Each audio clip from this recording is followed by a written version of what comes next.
I present to you a world where, with power and money, you can do anything. But someone who has nothing appears and beats everyone, beats men, beats women, beats those who hit women too. Let's go.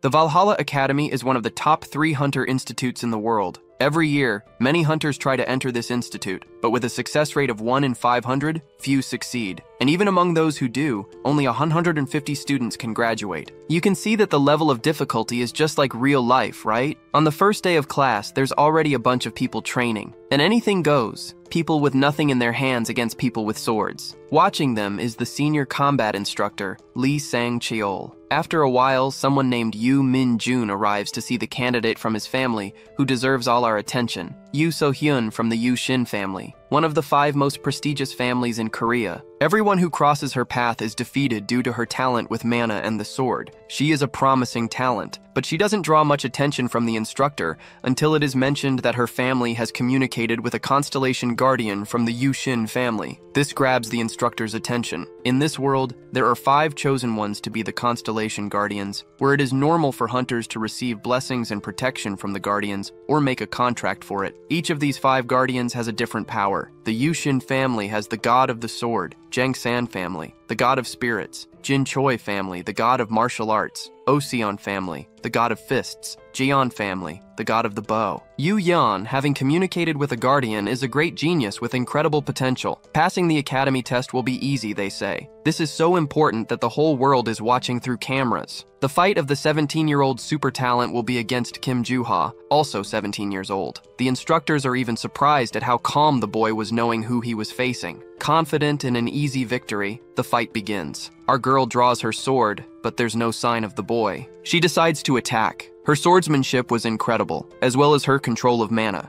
and the attack was precise. Guys, believe it or not, he just punched her in the chest and won the fight. Our protagonist was even disappointed with the fight. And now we see the real truth 300 years in the past. 3 centuries ago, something had happened at the Tower of Destruction. 2 men were fighting valiantly. The owner, the King of Destruction, Brace, remarked that it had been a great battle, leaving the martial leader, Kim Hae-in-oh, greatly weakened. Brace wore strange blue glasses and had enormous white hair. Kim Hae-in-oh agreed that the fight had been excellent. The MC let out a slight chuckle. Kim Hae-in-oh became very alert when a panel appeared in front of him. It announced that the Tower of Destruction and its ruler, Brace, had been defeated, halting the world's annihilation. The enormous structure began to crack loudly. Kim Hae-in-oh realized the building was collapsing after he had defeated his enemy. He groaned in pain, lamenting that this was supposed to be his moment to live in complete peace. Since childhood, he had endured heavy labor as a hunter to survive, and all the money, fame, and life he had dreamed of were crumbling before him. He knew he should have brought his disciples along, but he reconsidered this thought, because that guy had been the strongest opponent he had ever faced, and everyone could have ended up dying right there. He bids farewell to the world with his hand on his wound, and soon begins to degrade right there. Suddenly, the boy opens his eyes. Kim Hae-in-oh had reincarnated into the body of a young man named Kim Joo-hyuk 300 years after the tower's collapse, and the current time of his reincarnation was satisfactory. Even though his physical condition was weak, all his knowledge had remained. He thought that simply adapting to the new body, he could live in peace until the translucent window appeared again, informing him that in 5 years, the Tower of Destruction would reappear, giving him that time to prepare. He was angry because that guy had already been defeated. He thought he should have burned Brace's body but couldn't just stand there regretting it for no reason. In that era, the conditions to conquer the tower should be easier, and this time he was determined to live and enjoy life. Something appeared on the panel, leaving him confused again. It mentioned finding lost weapons and memories in the Valhalla Constellation Room on the 3rd underground floor. He realized everything he needed to do at that moment. It would be the 4th day in Valhalla, where the top 10 rankings would be decided. Those who were summoned had to head to the stadium. Kim Joo-hyuk got up excited to go there. All participants had to take their positions. The spectators were quite excited, watching everything. This was the same moment when the senior instructor thought there were too many people compared to last time. He observed everything from above. The newcomer, Kim Joo-hyuk, was ready to battle. The match would begin in 30 seconds. and his opponent was already in front of him. The eldest son of the Osen family, Osi Hyuk, aged 17, was there. He wasn't very good at literature, strategy, or martial arts. However, he had a talent of the others. It was his impressive and strong physique. He could do what others couldn't without mana, and even with little training, he grew significantly stronger. He was born with a top-tier physique that required no effort and was considered a genius for that reason. He stared fearlessly at his opponent with an extremely angry expression. The two were standing in front of each other. Kim Joo-hyuk showed the middle finger and insulted his opponent. This left Osi Hyuk furious and enraged. He charged at him, calling him trash. Kim Joo-hyuk thought that with the body he was reincarnated into, he wouldn't win in close combat and didn't know much about his opponent, with strength being the main issue so far. Even though the enemy had superior physical strength, it didn't mean he would win. Osi Hyuk tried to deliver a powerful punch to our protagonist. He dodged because he had martial arts to enhance his physique, and something very important as well. He swept the blonde bully's legs and brought him crashing to the ground. Osi Hyuk was left confused and unsure of what had just happened. Kim Joo-hyuk gave a slight wink with his right eye and revealed his ability to observe his opponent, landing a precise blow to his opponent's body, who rolled his eyes, blood coming from his mouth, falling unconscious and severely weakened. Kim Joo-hyuk won the battle, saying that if those two abilities weren't in harmony, this outcome would have been impossible. Even though this body was weaker than before and shouldn't have any problems hunting monsters and being a hunter as he once was, he headed to the exit after annihilating his enemy, leaving everyone who watched the battle perplexed. They commented on how Osi Hyuk was knocked out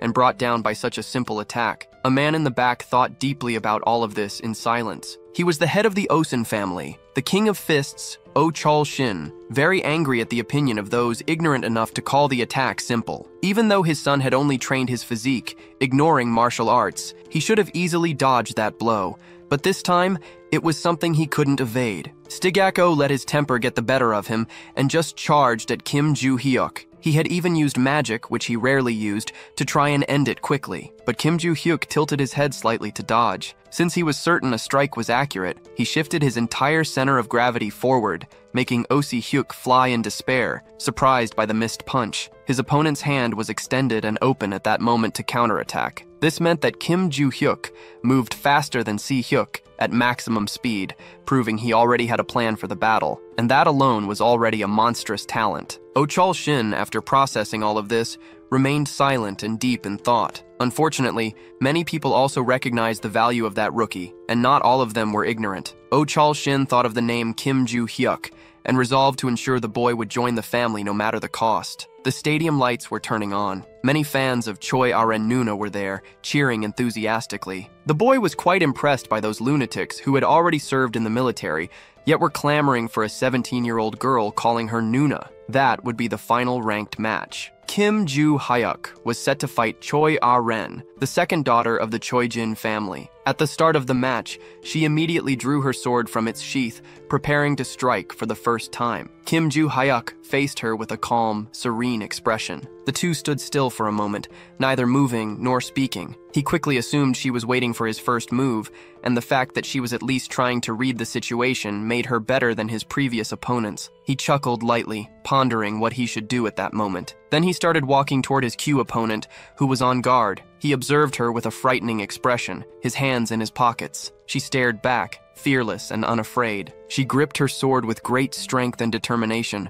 releasing flashes of lightning. Everyone was impressed because the girl had mastered the Choi-jin family's elemental exchange ability at just 17 years old. She charged at her opponent with all her courage and determination. The boy took a slight step forward, giving her the opportunity to strike. She immediately delivered a blow with her sword, unleashing a torrent of blue lightning with immense power. But she was left baffled because her enemy had disappeared from in front of her so quickly. Suddenly, he remarked that if she revealed her attack's target with her eyes, it would be easy to dodge. He was standing calmly beside her. She was utterly confused by this, and out of nowhere, she was struck directly on her body. Her eyes widened, showing a mix of pain and agony, like she felt relieved to have defended the blow. Kim Joo-hyuk stared at her without saying a word. Choi A-rin quickly grabbed her impressive sword, flying backward with it in her hands. Kim Joo-hyuk was impressed because the girl had managed to block his blow with her sword, which was why he hadn't felt the impact on a human body, but rather on an object. She thought it was incredibly heavy. Suddenly, a fist touched her sword. Choi Arin stared at her opponent before her,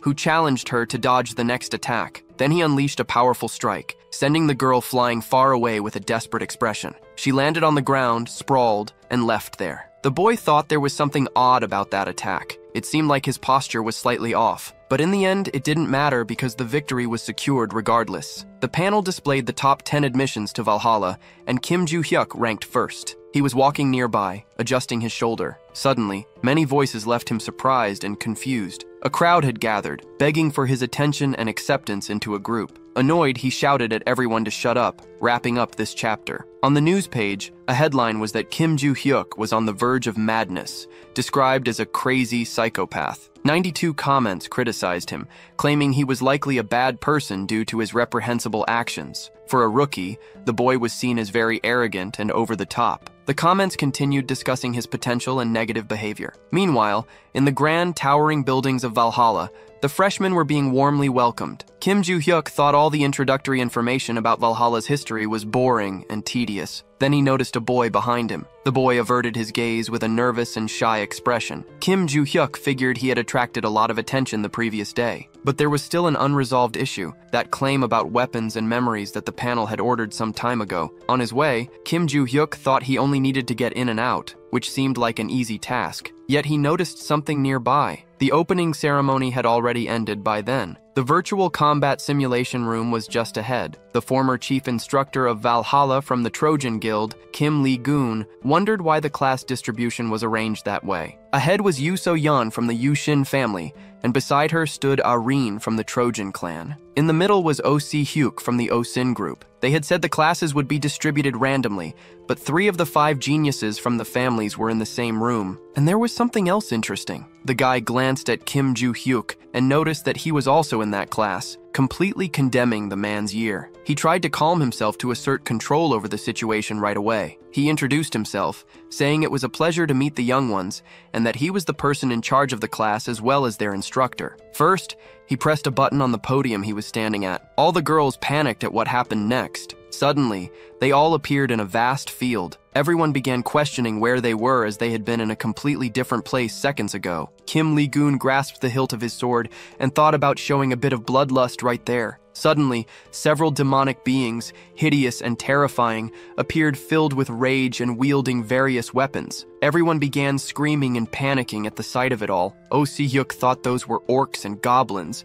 and there were at least 100 of them. Suddenly, the ugly green monster started moving toward him. One tried to strike him with its sharp clawed hand, and another tried to leap toward the boy, but it was stopped by the protective barrier. Kim Lee-goon thought everything was going according to plan because the barrier was working perfectly. He then called Kim Joo-hyuk closer. The latter approached the podium and was promptly asked by the instructor if he could handle all those monsters entirely on his own without any help. These were the monsters surrounding the barrier. The boy thought silently about his answer. Kim Lee-goon reasoned that he was now certain of the boy's diminished ego, which was natural since most had only ever seen monsters in books and comics. He told Kim Joo-hyuk to stop pretending to consider it and just say no so the lesson could proceed. The boy gave a slight smirk. This made the instructor angry because the boy was laughing, and soon he discovered that Kim Joo-hyuk could, in fact, handle the monsters alone. He thought the boy was bluffing and told him to try since he was so confident and certain about it. Kim Joo-hyuk questioned him, saying that such a thing couldn't be done on the first day without some kind of reward for the mission. After saying that, the boy was really speaking his language and was quickly asked what he wanted to bet on at that moment. He replied that if he handled all the monsters, the instructor would fulfill all his wishes as long as they were within his power. The boy placed his hand on his chin, thinking, and said that although it wasn't a big deal, he would accept the deal. The instructor tried to intimidate the boy, who simply asked for the sword quickly. Because it would be impossible to fight bare-handed without any weapon to assist, he immediately placed his hand on his sword and handed it over for the boy to use. Kim Joo-hyuk observed the weapon with a delighted and excited expression. He placed it on his back, looking at the enormous challenge ahead. The instructor watched everything with a downcast expression. All the young people were also watching, thoroughly entertained. Kim Joo-hyuk firmly gripped the weapon and began to fight bravely and fiercely against the monstrous beings, concluding this chapter in a furious and angry expression, continuing to bravely eliminate all his opponents. One of them tried to strike him cowardly from behind, but the boy quickly gripped his weapon firmly and blocked the potential strike without a moment's hesitation. He thought he wasn't doing too badly, considering it had been 300 years since his last action with the blade. Back then, due to the monsters, humans couldn't fulfill their roles and all types of weapons were used to kill them. But even so, the sword remained a very familiar tool. He attentively observed two things as he had noticed something strange. There was a monster trying to attack him mercilessly and cowardly from behind. Kim Joo-hyuk quickly dodged the cowardly strike, and everything was just as he had imagined, following a very simple pattern. It was just a very well-made NPC monster simulation. Everyone inside the capsule watched him thoroughly impressed. Kim Lee-gun thought it was impossible as he had only lent the boy a mere, almost useless sword. It had no magical power or fast fencing capabilities, yet the boy was cutting through everything with incredible ease and mastery. It was as if the sword was absorbing all those monstrous beings. The girl was stunned, and the boy reflected on all that madness. She observed him through the protective capsule, standing completely still. She remained silent, not uttering a single word, with an expression of amazement and perplexity. Kim Joo-hyuk stated that he wanted to go to the Constellation Room since he had defeated all those weak enemies. He left the area and headed toward the protective barrier. He then asked if the instructor would fulfill his promise, making him visibly angry and irritated. The sun was already setting amidst those towering buildings. Kim Lee-gun wrapped up his class and advised the tired students to rest in their dormitories without lingering in the area. The boy was slumped in a chair in the classroom, thinking the class was too long and wanting to grab his belongings to leave as quickly as possible. He also thought about how he never wanted to teach students and hadn't even gone to school himself before. And while the class had been boring most of the time, he had managed to gather a lot of important information, especially regarding topics related to the history of constellations. In his previous life, there was no such thing speaking of it. Constellation was the term used to describe the transformation of those who amassed great fortunes into deities, often connected with hunters. Valhalla in Korea was the third largest academy in the world, containing various constellation relics. Kim Joo-hyuk thought that everything about slaying monsters and swordsmanship seemed useless, and that he should head to the dormitory to focus on practicing martial arts, as his body was quite weak. But suddenly, he noticed something unusual. It was the white-haired girl approaching from behind. Meanwhile, in the professor's office, a man sipping coffee commented that his friend had been through a lot. Kim Lee-gun admitted that, to be honest, it was more embarrassing than truly painful, and questioned whether that boy was really a high school student to Lee Sang-cheol, who was astonished to learn that the boy had killed 120 monsters in the simulation room without having ever seen one in real life. What Kim Lee-gun was saying was absolutely true. From what the senior instructor observed, Kim Joo-hyuk seemed ordinary, but carried something in his past. Kim Lee-gun was impressed to discover that the boy was an orphan from a small orphanage in a highly dangerous area. And by no means was he lying, as Lee Sang-cheol had conducted his own research on the matter. Furthermore, a fraud wouldn't attempt to enter Valhalla by causing a scene at the opening ceremony. Lee Sang-cheol asked if the boy had requested to enter the Constellation Room,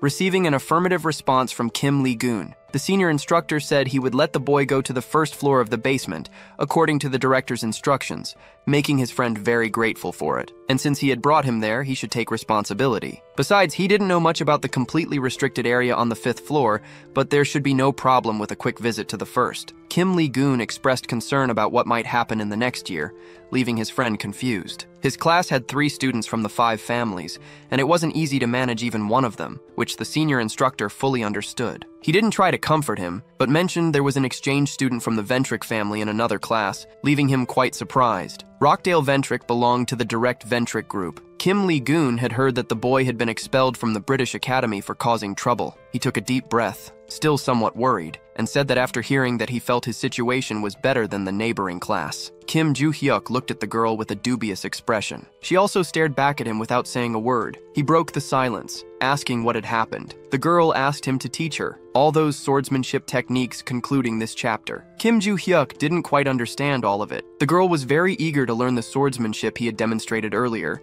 but he responded negatively, and she questioned his decision. He replied that it was simply because he didn't want to teach, and since the girl had nothing more to say, he would leave. She looked into his eyes and asked, "Please, He answered again that he simply didn't want to teach her. Insulting her, he called her deaf and told her to stop following him immediately because Kim Joo-hyuk had no intention of teaching her. He walked away from the spot immediately, leaving the girl there alone, looking sad and disappointed. The next day, in the grand buildings of Valhalla, Kim Joo-hyuk was sitting in his classroom chair, very quiet and deep in thought at that moment. He looks at his hands and realizes his body was better than he thought. Yet he couldn't do much since he had no magical power, and it was hard to control his mana. This problem could be resolved if he found that thing, and for that, he would prepare a little magic. Suddenly, someone approached him speaking. It was a blonde show-off bully. He was Rockdil Ventric, accompanied by his assistant, Yuria de Felix. He walked over to Kim Joo-hyuk's desk. Kim immediately asked for his identity. Rockdil Ventric thought the boy was uneducated since he didn't know his family. He quickly introduced himself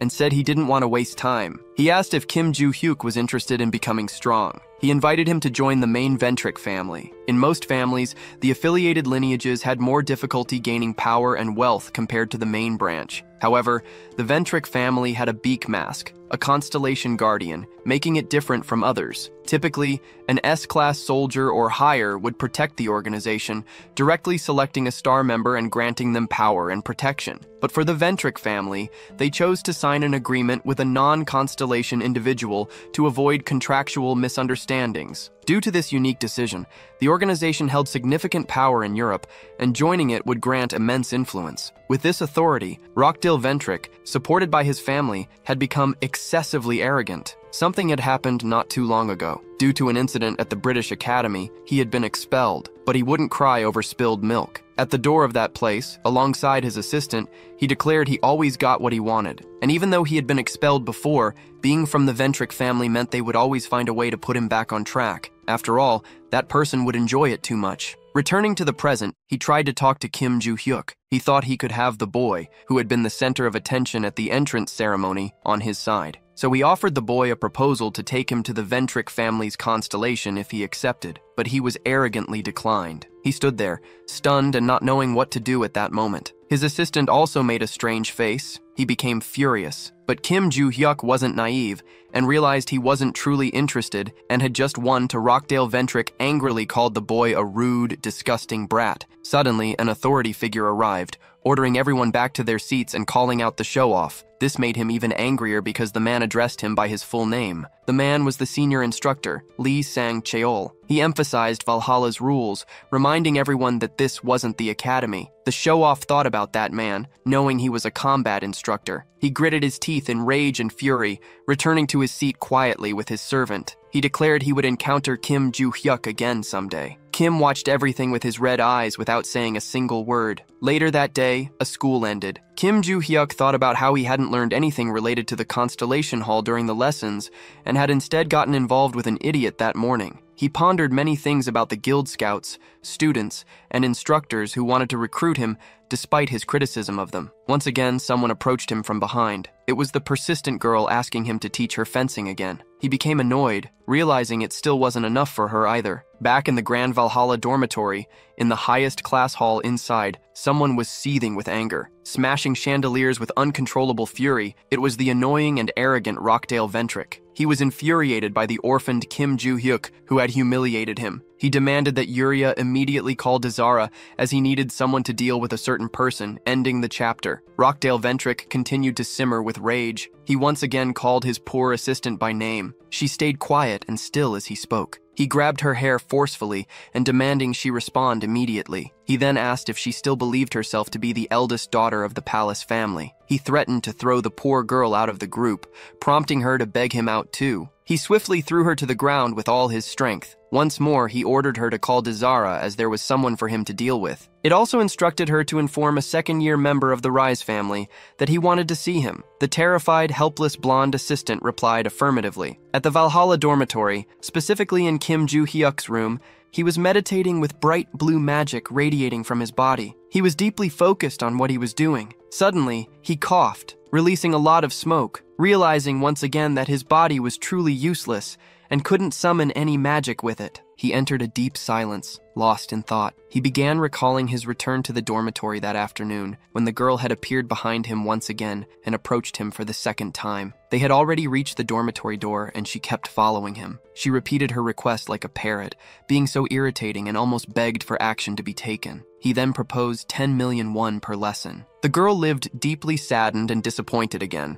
and since she probably couldn't afford it, he had decided to leave. Suddenly, she asked for his phone, leaving him utterly confused and unsure of what was going on. He asked why she was doing that. She was adding her number so it would be easier to transfer the payment, leaving Kim Joo-hyuk even more astonished. Out of nowhere, he received a notification on his phone. It was a transfer of 100 million won, and now he was supposed to teach her his impressive and masterful techniques. He said he wouldn't do it and would decline the transaction. Returning to the present, he reflected on how shocked he had been earlier. How could a high school student have 100 million won? If he were to teach her, he wouldn't have to reveal all of his secrets. But the sheer amount of money was overwhelming. He figured he could use it for what he needed, so it didn't matter, even if his mana was as limited as a beggar's. He stood up, ready for his mission, taking his first steps toward victory. He was going to find the secret vault at that moment, even amidst complete darkness. He walked through dense vegetation. He thought about how he had checked beforehand, but most vaults hidden 300 years ago had been destroyed. According to his research, only 4 might remain, and it was likely that just 3 were left. One thing was certain: they would be in the Valhalla Mountains, and he would search without giving up. He began to channel all of his blue magic. The vault's location could be determined by sensing the marble, which responded to his abilities and could be detected even with minimal effort. A bright circle appeared on the ground. Finally, Kim Joo-hyuk had found something. He approached the glowing neon blue circle and started digging with his iron shovel, once again realizing how weak his body was. He thought that if he had known about this hardship, he would have buried it in a shallower, more accessible place. And if it weren't for the Tower of Destruction 300 years ago, there would have been no need for any of this. The world had been on the brink of destruction, and there was no safe place for his riches, so he had built great vaults and stored everything there. With great faith, he believed the contents inside would be safe and intact, as sun was already rising over the towering buildings of Valhalla. And at last, Kim Joo-hyuk found what he was searching for: the long-sought vaults of treasure. The location of the lock was a mystery, but he quickly found it. A regular key wouldn't fit in that lock, so he crafted a line of magic, shaping it into a special key. It fit perfectly into the keyhole, and he celebrated his achievement. The door began to open slowly, using all the strength he had in his frail body. At last, he managed to enter the vault, landing on his feet in front of countless golden treasures. With a wide smile of joy and excitement, he even asked how his riches were doing, concluding this chapter. He stared silently at all that money with a thoughtful expression. Now that he didn't have to worry about money, he could search for what he needed in peace. Suddenly, he was startled by something he saw. The storage stones were right before him. To maintain the vaults, he had imbued them with a bit of magic, and the day to use them had finally arrived. He picked up a magic stone in his hand. It began to emit a bright blue light. This was expected of a storage stone, as its magical power should overflow in exactly that way. He stopped extracting the magic and said he would first take care of the remaining storage stones, deciding to transport the lighter jewels before the heavy gold bars. The day was beautiful in Valhalla. Kim Joo-hyuk was once again sleeping in his chair like a zombie. He thought he must be a cursed lunatic for planning to build a vault in the future, as his muscles were already aching just from dating a little. Suddenly, the girl appeared in front of him again, asking him to teach her swordsmanship techniques. It really seemed like she wasn't going to let it go. He reasoned based on his information why she had chosen him to teach her swordsmanship,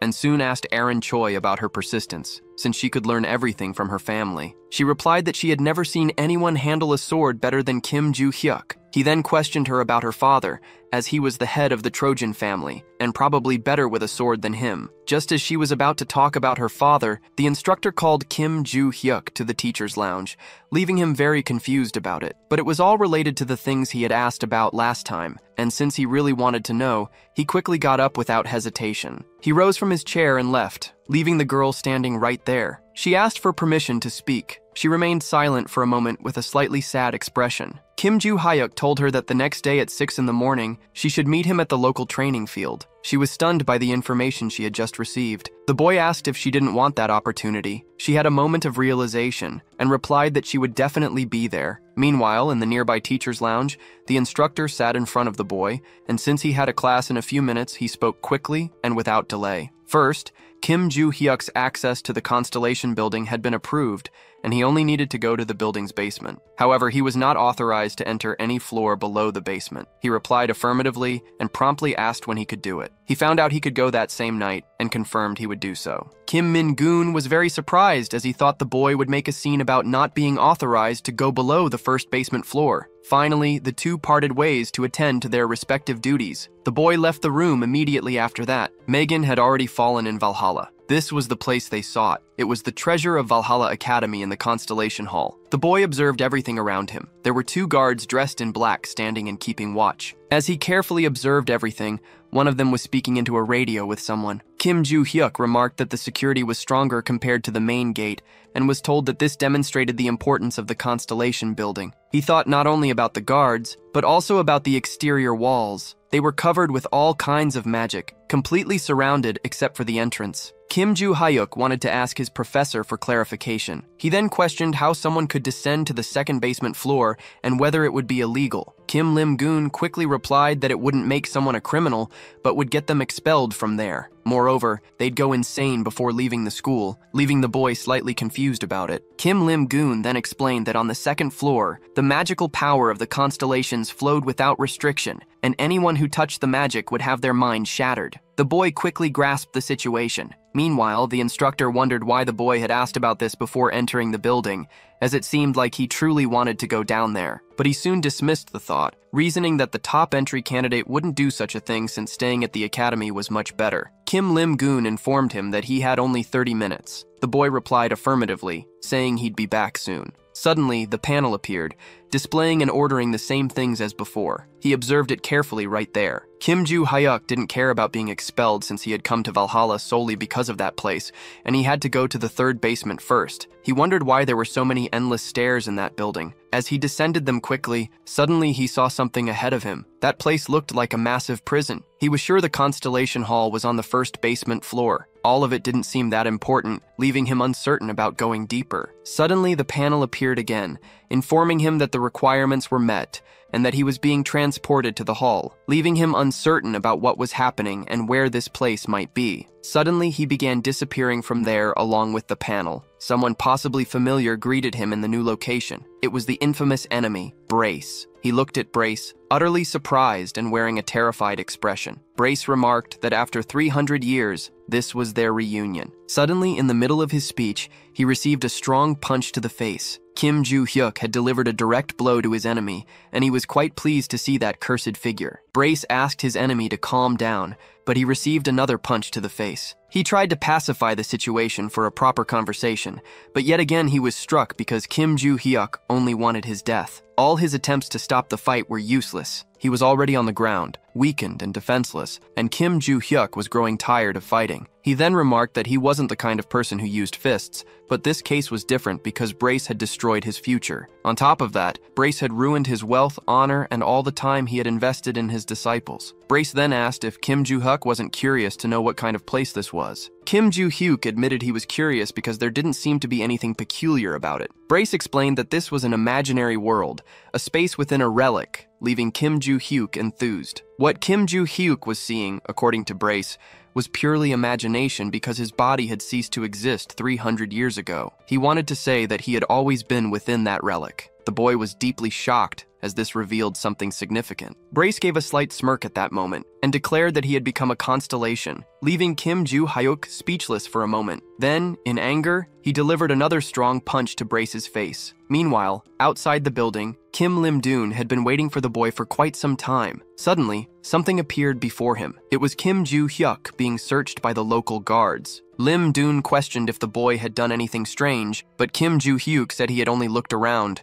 He added that he hadn't gone any deeper because he didn't want to lose his head. The instructor then ordered him to go home, and Kim Joo-hyuk agreed. He soon left the place. On his way back to the dormitory, he recalled a reunion with his terrible enemy from the past. He didn't care that Brace had become a constellation. He only wanted an answer. About what that transparent notification panel was, Brace claimed to know nothing about it and immediately received another punch to the face because Kim Joo-hyuk wasn't joking around. Brace explained that after being killed, He had been trapped in that thing for 300 years without any power. Kim Joo-hyuk calmed down after hearing this, opening his hand, discovering that Brace had also received that same notification. The information stated that Brace was to contact the reincarnated Kim Joo-hyuk to retrieve his memories. And because of that, a suspicious figure had emerged, making him question the reason for becoming the owner of the Tower of Destruction. Kim Joo-hyuk was shocked and uncertain about who this man was and what he was doing. Brace then admitted he didn't know, as part of his memory was missing and wouldn't return all at once. He then asked what Kim Joo-hyuk's notification said. Kim Joo-hyuk explained that the notifications instructed him to find a weapon and memories, but he couldn't read the lower part as it was censored by some symbols. He also didn't recall losing memories because he still remembered the Brace suggested that perhaps not everything had come to his mind yet, since he had already found the weapon, and the rest would come naturally. Kim Joo-hyuk was puzzled about the weapon. Brace explained that this space was the realm of the 4 village swords, which had become sacred relics, and that he had become a constellation because he had used one of them. Kim Joo-hyuk called him a curse, being once again filled with rage. Back in the present moment, Kim Joo-hyuk reflected on how his village sword had become a relic and housed a constellation, leaving him deeply confused. He wanted to destroy everything and leave it behind, but there was one issue. Kim Joo-hyuk grasped a blue magical sword with his hand. He began thinking about Brace, who had once been called the King of Destruction, and how the new mission on the panel was only achievable with the village weapon. Suddenly someone arrived, asking for his identification. They were a group of bullies and show-offs. The leader of the group was the eldest son of the Sunrise family, Lyric Sunrise, who said the seniors were away on a trip and demanded the introduce himself. Kim Joo-hyuk wondered what kind of senior and bully accepts freshmen. The show-offs commented on the boy's behavior and his lack of manners for not saying hello. One of them said he wanted to beat the boy up and receive the leader's approval. He approached Kim Joo-hyuk, holding something in his hand. But as he started talking about the differences between first and second years, he took a massive kick straight to the chest. Kim Joo-hyuk told the thugs to come at him and stop talking so much, ending the chapter. The short-haired show-off groaned in pain and agony from the kick he had taken. Kim Joo-hyuk leaped, preparing another precise strike, and delivered another blow, this time to his talkative enemy's face. The boy flew far, utterly destroyed and severely battered. He landed on his backside, causing a loud thud in the area. Finally, he hit a wall, stopping abruptly. The blonde boy thought Kim Joo-hyuk was insane and reckless. His eyes widened as he stared at him in fear. He noticed that the boy, who moments ago had no weapon, now wielded a sword. Kim Joo-hyuk commented that the perfect grip felt incredible, something he hadn't experienced in a long time. He quickly ordered the thugs to attack because if they delayed, they'd be crushed. 3 hours earlier, Rockdale Ventrick told the blonde boy he only needed to do something very simple. It was just to deal with one weak, useless student. And in return, a reward benefiting the Sunrise family would be given immediately. He provided the identification of the first-year student he wanted targeted. It didn't matter if the boy used weapons, as the mess would be easily cleaned up regardless. Finally, he asked if the boy would accept the blonde boy said he understood everything and accepted it. He left, slamming the door hard and quickly without hesitation. Thinking that the boy's first-place rank didn't matter because he was a first-year novice and couldn't compete with someone from the second year. The difference in rank between people was inevitable due to the first year's contracts with the constellations. Valhalla students had to visit the constellation room in the second semester of their first year to form a contract and become second years. Once they became contractors, they could invoke and use the power of the constellation, and in the blonde boy's mind, Kim Joo-hyuk didn't have an active guardian. He thought it would be easy to crush the boy, that's what he believed, but there was a problem with all of this. At that moment, the boy was already moving his sword, striking down yet another show-off. One of them cursed him, holding a sharp, blood-red knife. But suddenly, he heard something approaching him. It was the rookie's sword mercilessly annihilating him without hesitation. Out of nowhere, Kim Joo-hyuk heard something heading in his direction. It was another thug trying to attack him cowardly, the boy throwing his sharp, pointed sword, but it struck only the dirt floor. The attacker stood there, confused as he had missed his powerful, strong strike, and Kim Joo-hyuk was already beside and mocking him relentlessly. He promptly landed a precise sword strike to the thug's filthy, ugly face. The attacker flew far from the spot, leaving his friends stunned at what they were witnessing. And finally, after flying through the air, he landed headfirst on the ground brutally and harshly. The blonde boy was shocked as the rookie was taking down the second years one by one without even breaking a sweat. Before becoming contractors, second years should have better skills than first years, but these had proven to be useless and weak. The blonde boy wondered about the strange, unprecedented swordsmanship technique. It seemed like the boy was just moving around with moderate strength, but those hit could barely stand. Kim Joo-hyuk then faced the remaining opponents and said he would crush anyone wasting time during the fight. The blonde boy thought everyone there was deciding whether to attack or run away immediately. He told his team not to be afraid because the boy was just a weak, useless rookie. Kim Joo-hyuk remarked that the bully leader had a lot of nerve. This comment made the blonde boy furious and enraged, and he charged at him without hesitation. But suddenly, he felt something touch him. It was Kim Joo-hyuk's sharp sword striking his body. He mocked him for standing still even knowing he would be hit, and finally delivered a strong and precise blow to his opponent. Using all the strength he had in his body,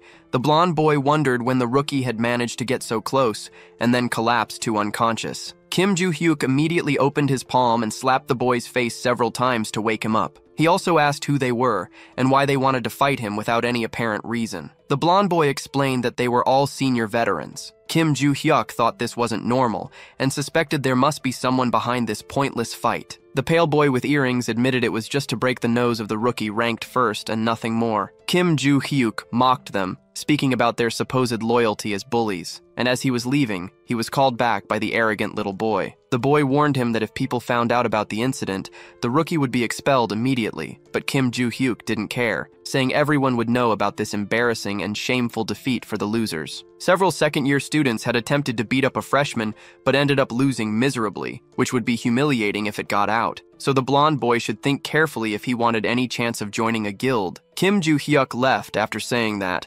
leaving everyone on the ground beaten and humiliated. The clock struck 8:28. Rockdale Ventric anxiously waited for a call with great anticipation. Suddenly, Merrick Sunrise called him, leaving him excited. He immediately asked the boy if the beating had been delivered as promised, but the boy simply revealed the contractor's name at that moment and informed him that he was withdrawing from the job and relinquishing the responsibility, ending this chapter. The chapter begins with Rockdale Ventric being stunned by the boy's words. The blonde boy advised him to stay away from anything related to Kim Joo-hyuk from now on. He reflected on what had gone wrong with that cursed boy because just hours ago he had been confident. He suggested filing a report with the administration, because if there were any visible bruises left, there would likely be enough evidence to proceed. If the blonde boy did what Rockdale Ventric requested, he would be rewarded and sponsored by the family. But the boy thought that even with sponsorship from such a powerful group, they wouldn't be able to recover their lost honor. He then hung up on Rockdale Ventric, leaving him furious and enraged. He cursed the boy and smashed his phone to the ground. His assistant simply watched the scene,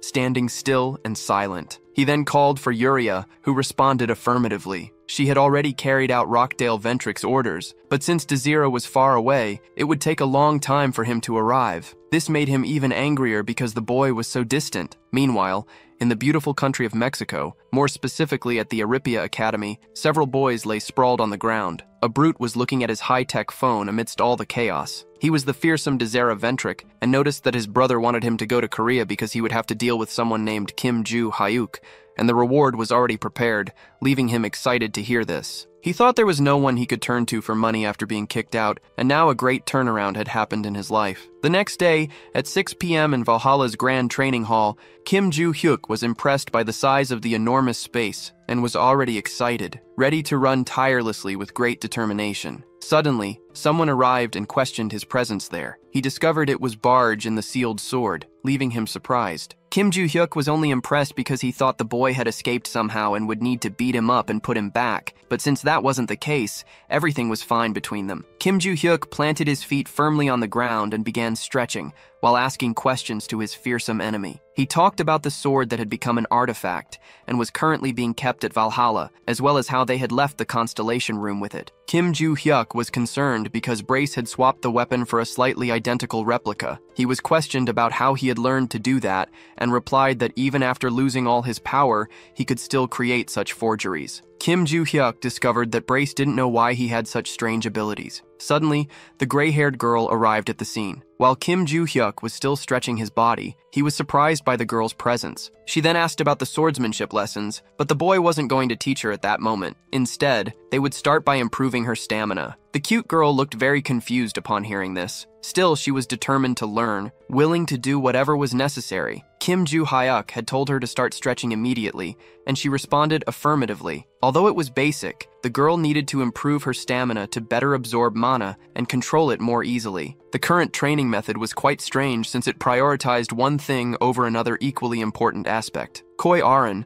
despite possessing a lot of mana, only had the stamina of a student wielding a simple sword. She informed him that she had finished stretching. Kim Joo-hyuk immediately said they would begin real training at that very moment. The two then started doing a lot of push-ups, and they also did squats of great determination. Additionally, they performed upper body exercises. Koi Aran ended up utterly exhausted, collapsed on the ground, physically destroyed and gasping for air, but she was astonished to learn that this was just the beginning of the crazy and intense preparation. Kim Joo-hyuk told her to stop being lazy and get up immediately because they still had to run 20 long kilometers around the area. Meanwhile, in Valhalla's first year, Class A, Kim Joo-hyuk wondered about the girl's physical condition and commented that she had a body with great development potential. She was next to him, apparently tired, with dark circles under her eyes and a physically worn-out expression. The class teacher then called for silence from everyone present. The superior class instructor and supervisor of dimensional monsters, Lilia, informed them that they would have a simple written exam that day. Even though she had briefly explained it on the first day,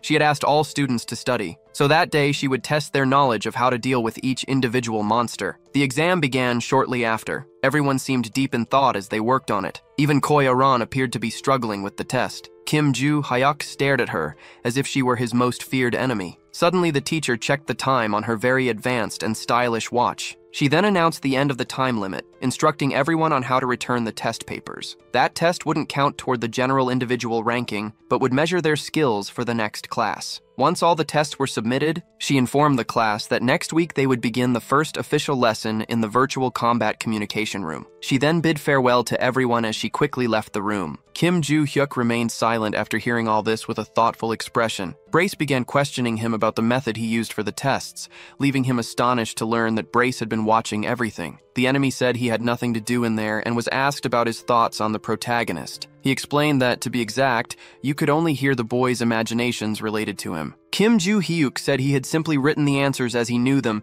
and his enemy replied that he understood. Meanwhile, in Valhalla's first-year teacher's lounge, the teacher was quite annoyed with Kim Joo-hyuk because he dared to call those useless phrases answers. Kim Ling-gun was walking nearby with a cup in his hand. Suddenly, he heard some strange noises around him. There was the teacher, extremely upset and furious at the moment. He approached and asked if those were the tests from his class, receiving an affirmative response. She explained her method for preparing the next lesson and highlighted that there was valuable information within the seemingly simple test. She noted that, as expected from Class A, which consisted of prodigious children from the best families, everyone had done very well, leaving Kim Ling-gun surprised. He then said he would be on his way, and the teacher responded affirmatively. He continued sipping his mysterious drink from the white cup. Suddenly, he was startled by a loud scream, causing him to spill the entire contents of the cup. That was the moment the furious upon looking at Kim Joo-hyuk's test. He approached her and asked if the prodigious boy hadn't tried hard enough. He discovered that the boy had been mocking the class in such a way, leaving him astonished and shocked. Lilia stated that this couldn't be ignored, and that she would show all the answers in the next class, because it wasn't that easy to deal with monsters in such a manner. A week later, during a virtual combat simulation at Valhalla, Lilia announced that she had graded the tests from the previous class,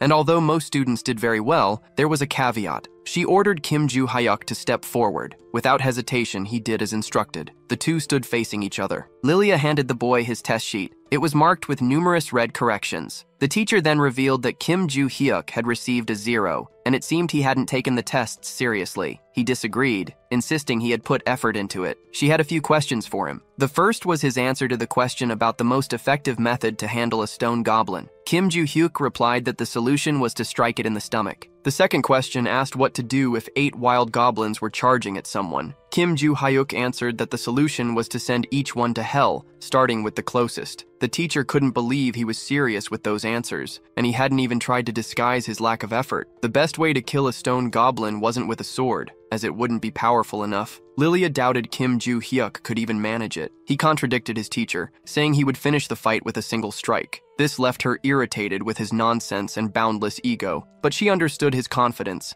and since Kim Joo-hyuk was so sure of his answer, she decided to give him a unique opportunity. Suddenly, a loud noise echoed through the area. A monster roared, trying to intimidate everyone. It stood in front of the prodigy boy and the protagonist. The teacher then informed him that if he could kill the stone goblin exactly as he had explained, she would immediately change his test grade. Kim Joo-hyuk said he understood. He placed his test on the control table for the time being. He then selected a single sword from among all the weapons and charged towards the stone goblin without hesitation. The goblin stared at him with a horrifying, grotesque expression. The teacher already knew he had killed 120 goblins before, so she was confident in his talent. But there was a catch. Against this stone goblin, a random sword alone wouldn't suffice. Suddenly, the goblin began to scream in pain and agony. The boy had already started landing precise blows. The teacher was astonished at what she was witnessing. The goblin groaned desperately, with a gaping wound in its body and a deep crack in its head. Kim Joo-hyuk then began channeling mana into the fight. He discarded the simple sword, throwing it far away. He finished the battle easily, without any real excitement. With a single strike to the goblin's stomach, the fight was over. A little girl was impressed because,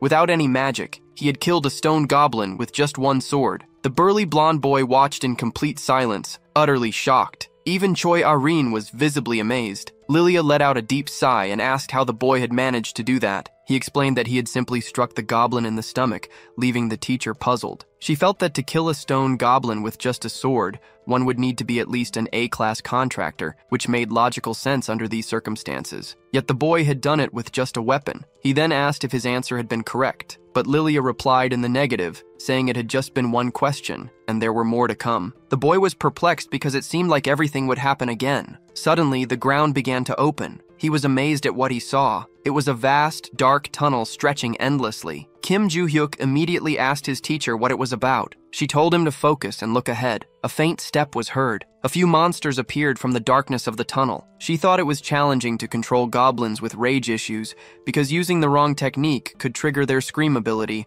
attracting more goblins from the area. Typically, one would fight them with magic and kill them all at once or simply flee. And although the boy could only see 3 goblins in front of him, 5 more would appear with every mistake he made. Even if he could use his sword, it would be difficult, and Lilia had heard that his speed with it was quite slow. He then began his series of strikes, hitting the enemy squarely in the forehead, making the others furious and enraged. The green goblin remained alert during the battle, but was soon struck in its cursed mouth and fell brutally to its knees. The teacher was impressed by all of it while the boy boasted, because he had also answered the second question correctly. On another day at the training center in Valhalla, Kim Joo-hyuk and Choi Ah-rin were training on the treadmill, running at an incredibly fast pace. The running numbers were off the charts. Soon, the gray-haired girl collapsed to the ground, utterly exhausted. Once again, she was gasping for air. Kim Joo-hyuk looked at her without saying a single word, with an almost amused expression. He then asked if she didn't train in her clan, as she was struggling with such a simple exercise. She replied that she didn't push herself in that way. He retorted by asking how Choi Ah-rin would fight against those strong and horrifying monsters. She responded once again,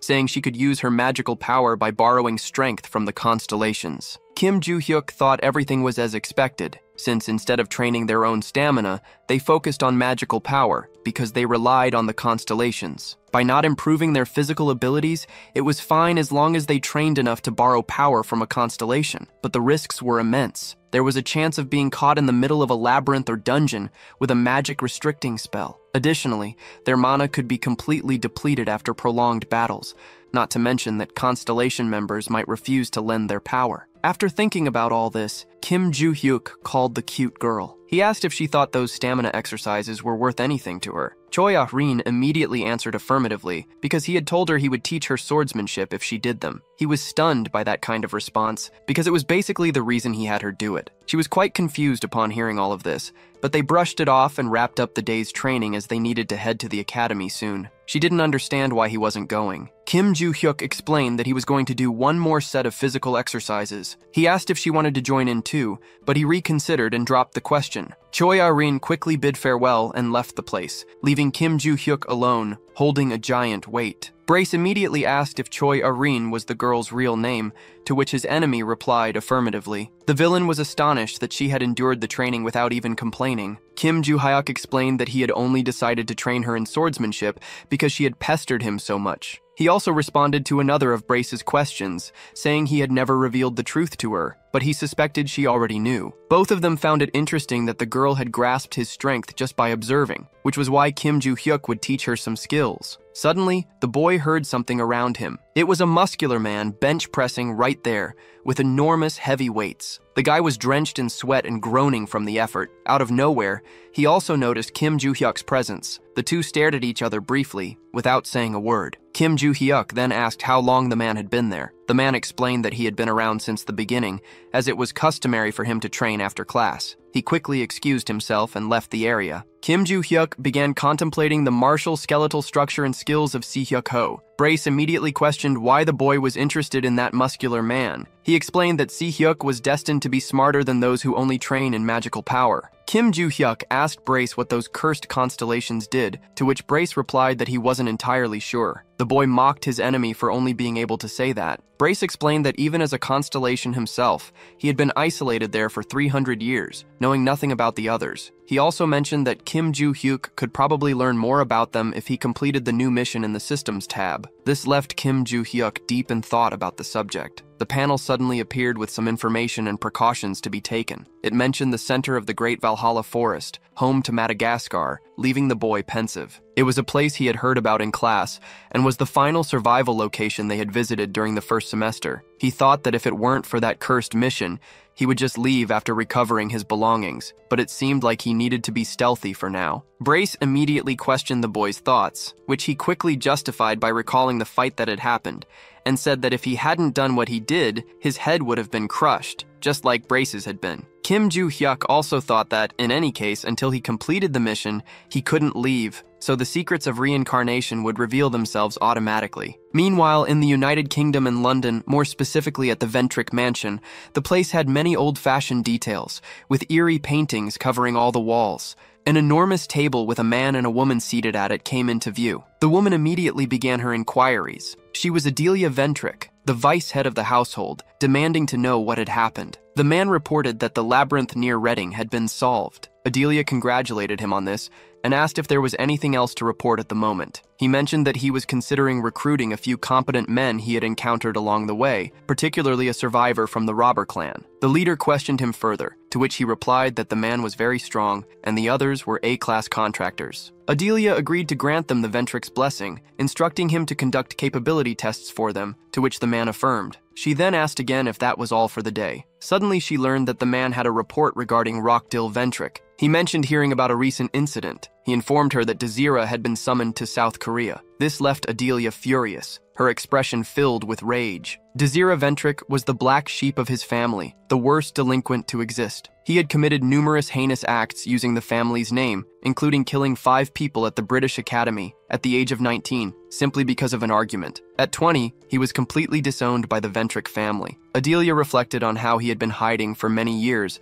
and was now going to meet Rockdill. She then ordered surveillance to be placed under Rockdill's name, to which she received a firm affirmation. The man was also instructed to inform the arrogant young boy, because if he was caught doing anything suspicious, you would be removed from the family immediately. The man affirmed this once again, saying the report was complete, and excused himself promptly, leaving Adelia alone in the enormous room. She remained silent, her expression contemplative, thinking about all those cursed fools using powers they didn't earn through merit. That ability was something beyond normal. On her chair, the words, "All for one and everything is only for one person" were inscribed. In the end, all abilities were meant for her. Lost in thought, she sought confirmation from something. It was the eerie painting of the Guardian constellation on the wall. Back in the classroom at Valhalla, the professor was discussing the formation of the word malefactor. In modern society, this noun was primarily used to describe someone who used the powers of constellations for evil. Malefactors operated both alone and in groups. Among these organizations,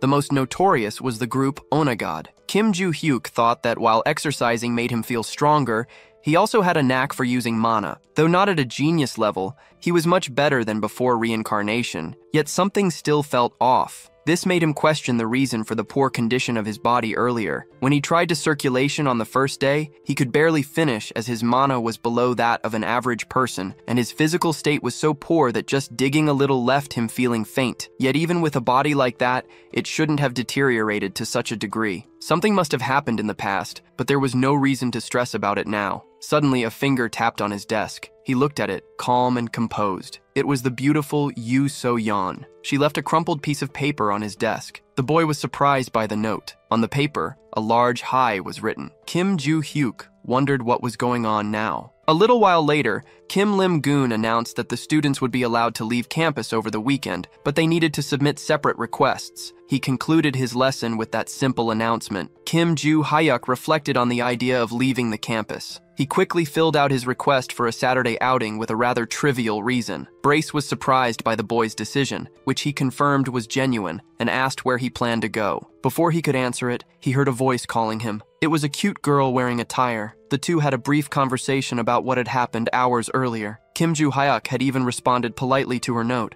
but she hadn't replied. He then urged her to speak quickly, as he needed to submit something and was quite busy. The little girl stumbles over her shy words. She can't form a single sentence without interrupting herself. Kim Joo-hyuk grows frustrated, calling her crazy and telling her to just nod. She becomes very angry at being insulted like that. She questions his comment, but is quickly retorted, being told that making someone angry for no reason was normal for her. He then asks again what she really wanted. She recalls a moment in time when she had been observing something. It was Kim Joo-hyuk's fight with that horrifying and ugly stone goblin. She had been impressed by that battle, especially because the boy had used only a sword without any magic. It was entirely different from what the books described. She only wanted to ask him how he had killed that ugly stone monster, but her pride hurt too much to allow it. Finally, she sighs and musters the courage to ask him. Just as she is about to speak, the teacher arrives and asks the very same question she had been about to ask. The gray-haired, bespectacled woman seemed very excited to learn the boy's tricks. Kim Joo-hyuk simply wondered where that crazy woman had suddenly appeared from. He quickly asked why she was intruding out of nowhere, as he thought she disliked him, leaving her confused. He then rephrased his words, asking if she didn't like him because he had embarrassed her. The teacher promptly replied that she didn't care about that, and had believed there was only one way to kill monsters, but the boy had shown her otherwise. She wanted to know everything immediately. She asked him if he wanted to be her assistant, to which he replied negatively, explaining that he needed to submit his departure form right away. That crazy woman tried to convince him in every possible way, with little success, and the two ended up leaving the cute little girl alone there. She then reflected on all the teacher's comments, feeling very confused. Taking a deep breath, she calmed herself and decided to let it all go, thinking she didn't need that humiliation. The next day, Kim Joo-hyuk was amazed by something in front of him. The enormous market was revealed, ending the chapter. Already in the immense dormitory of Valhalla, Kim Joo-hyuk sits in front of his gaming computer. Grace asks his host what he was searching for on his phone, receiving the reply that it was just information about the next day's location. The protagonist wanted to find a place where he could sell the treasure found in the vault, and that seemed like a decent spot. If the enemy had understood everything, then he had indeed found it. There was a virtual marketplace that existed on his phone. Based on some information, only an entry fee was charged to exchange practically anything in that supposedly dangerous dark web shopping environment. The reason for such an unusual marketplace's existence was explained by the fact that its creator was a guardian constellation called the Secret Ruler, according to the protagonist of the story. Thus, high-class individuals openly used the tool, and despite being completely illegal, governments dared not interfere in it. That was also the reason he managed to figure out how to enter so easily, deciding to use it for a Kim Joo-hyuk reads some simple tutorials on the internet. He soon notices that there was a link in the comments section of the post he was reading. Suddenly, some messages arrive from the little girl Choi Ah-rin. They were several bunny emojis crying a lot. She informs her trainer of her absence from the next day's training, to which he replies that he also had a commitment. Kim Joo-hyuk sends a few laughs in between the messages. This leaves Choi Ah-rin quite confused about their meaning. He quickly explains that he was just wishing her a good trip. He also asks her to stop sending so many emojis. Kim Joo-hyuk wonders about those virtual bunnies, but quickly shifts his focus to his real goal of securing a reservation and location. He quickly clicks on something dubious on his phone screen. Soon, he leaves his house dressed darkly, wearing a long hoodie and a hood over his head. The location was somewhere nearby. It It was probably an old cafe in the region. The entrance was right in front of him at that moment. The wooden door of the place was old, and inside there was a huge mess. Kim Joo-hyuk opens the gates of the place to enter cautiously. He just needed to go inside and head to the right corner. The likely spot was right there, close by. He opens that gray door with his hand and slowly enters another room in the place. Soon, he sees something impressive in front of him. All of that was the grandiose black market. Night was already falling in the area, and the moon shone brightly in the darkness of the sky. All of it seemed very strange to Kim Joo-hyuk. It was his first time there, but the place was coincidentally very familiar. The purple sky, along with the clouds and moon, resembled the night he had seen 300 years ago. Suddenly, a man arrives, asking if it was the boy's first time there. The man had a cheerful expression,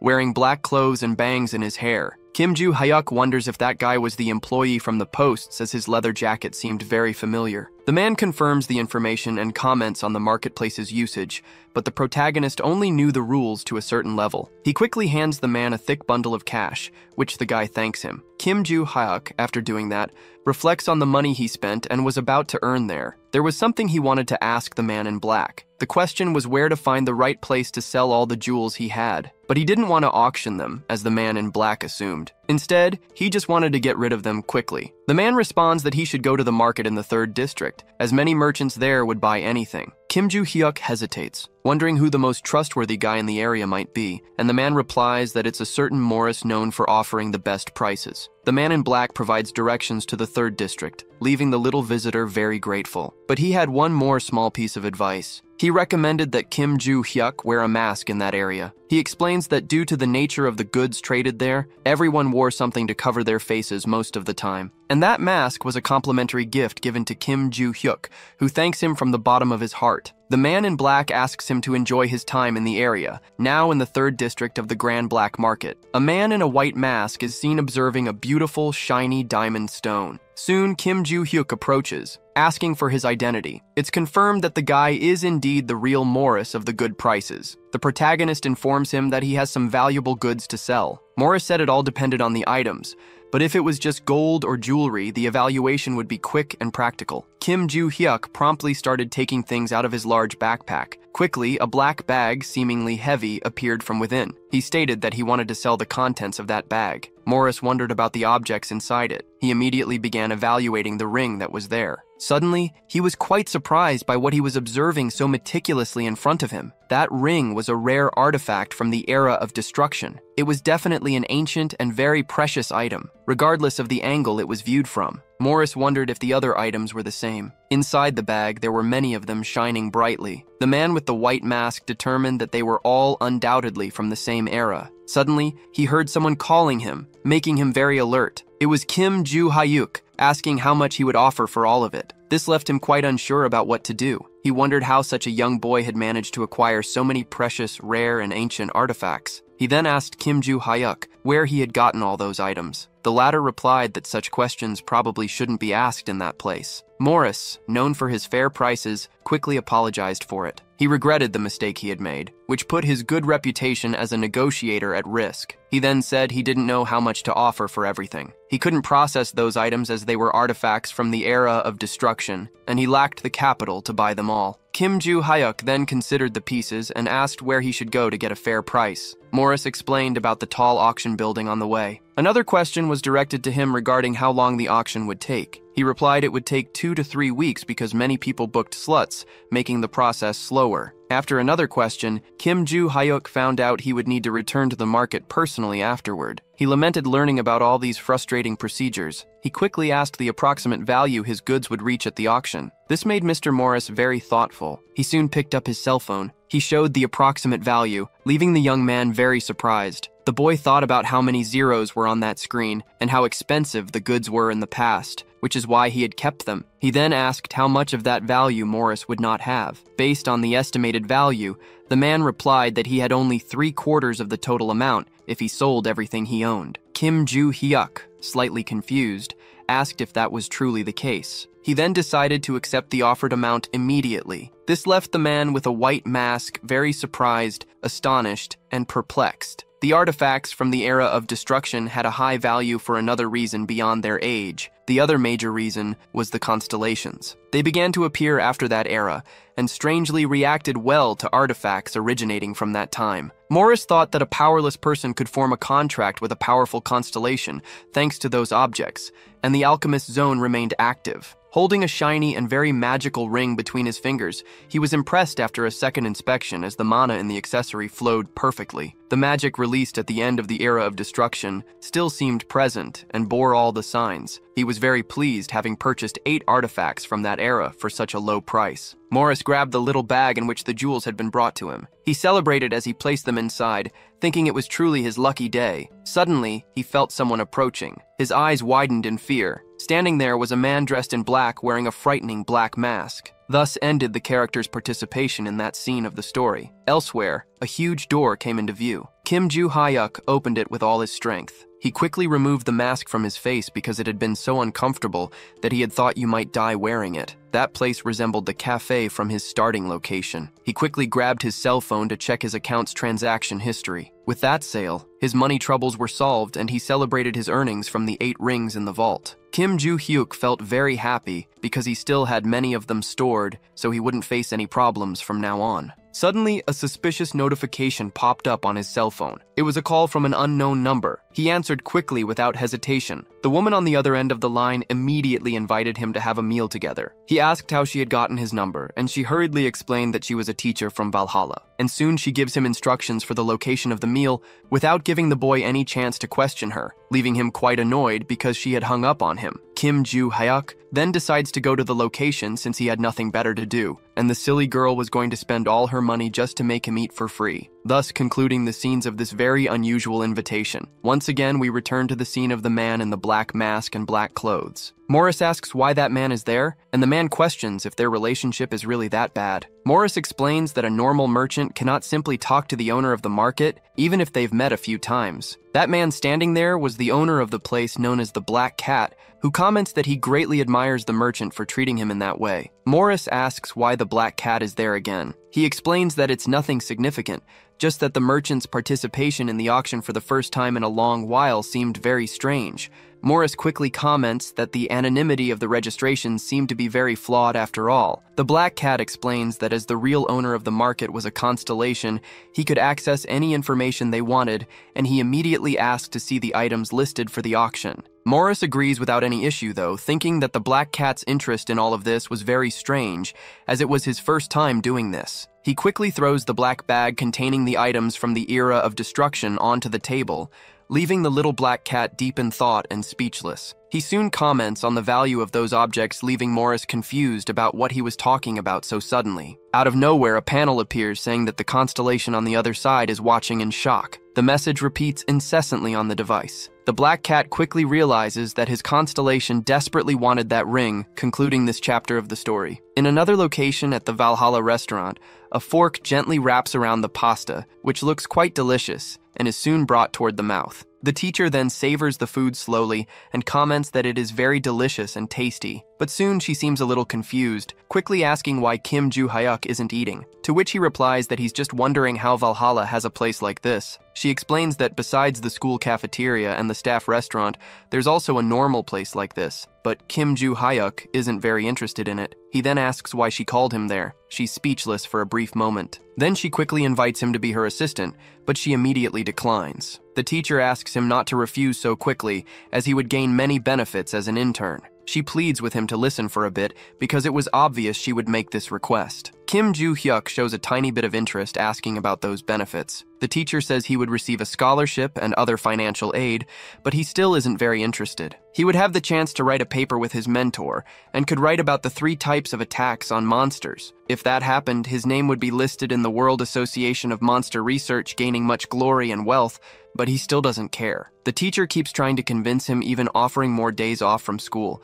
but Kim Joo-hyuk remains unimpressed, leaving her deep in thought about her next persuasive proposal. She tries to appeal to his oversized ego and fails miserably. Frustrated, she tries to end the conversation by imposing that he become her assistant. Kim Kim Joo-hyuk responds again that he doesn't want to, thinking that her proposals weren't tempting or decent enough to accept. His urgent goal at that moment was to reach the center of the great forest, and even with the teacher as his instructor, it would be difficult to pass the performance evaluation. The protagonist then delivers a checkmate in the conversation, firmly stating that he doesn't want to be an assistant or write papers, leaving her very upset. The teacher quickly proposes to exchange information instead. She suggests giving some news of interest to Kim Joo-hyuk in exchange for the mysteries of the impressive monster attacks. He's interested in this, quickly learning that the gossip was about Choi Aran. Kim Joo-hyuk soon says he's no longer interested, while thinking he was only helping the girl, but then hears that she might be disowned by her own family. He's left a bit speechless upon hearing this,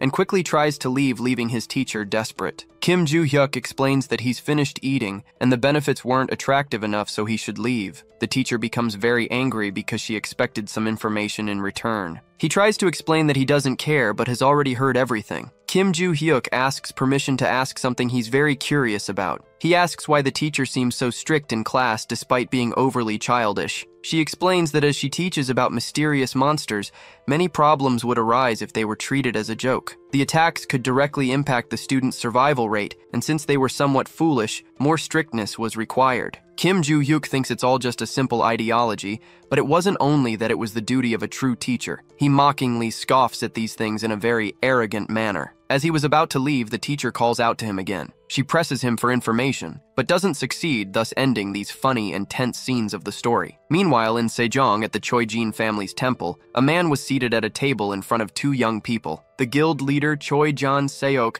had called them there to ask about their intentions before the classification test to uphold the family's reputation. One of the young people present was from the group True History, a combat leader, and the eldest son of the Choi-jin family, Choi-jin-jin. The second person was also a member of the Choi-jin family, known as Choi R-in. The leader began explaining that if they passed the classification test, they would have the chance to form a contract through Cheon Wol-do, one of the sacred relics, a testament to the rightful successors in the family. But there was a huge caveat if they failed. They would be literally cut off and expelled from the family without any further ado. Choi-jan Seok then asked if they were truly willing to go through with it. The boy affirmed without hesitation. Choi R-in also responded the same way without a second thought, and soon both were stared at by the leader for a few moments. Deep in thought, Choi-jan Seok decided to relay all the necessary information. He explained that the test would take place in 3 weeks, and that they could leave the premises for now, which they affirmed. The two then began walking slowly toward the exit. Suddenly, Choi Jin-jin asked if the girl had managed to read the stars. She looked a bit confused, as she hadn't quite understood the question. The boy then asked if she had noticed their father's reaction when she confirmed her participation in the test. She remained silent, pondering that for a few seconds. Her brother commented that Choi R-in was evidently eager to become the family leader, and also to prove herself as a fully legitimate daughter. Hearing this, the girl began to get quite angry. Yet her brother continued to tease her, commenting on her threatening expression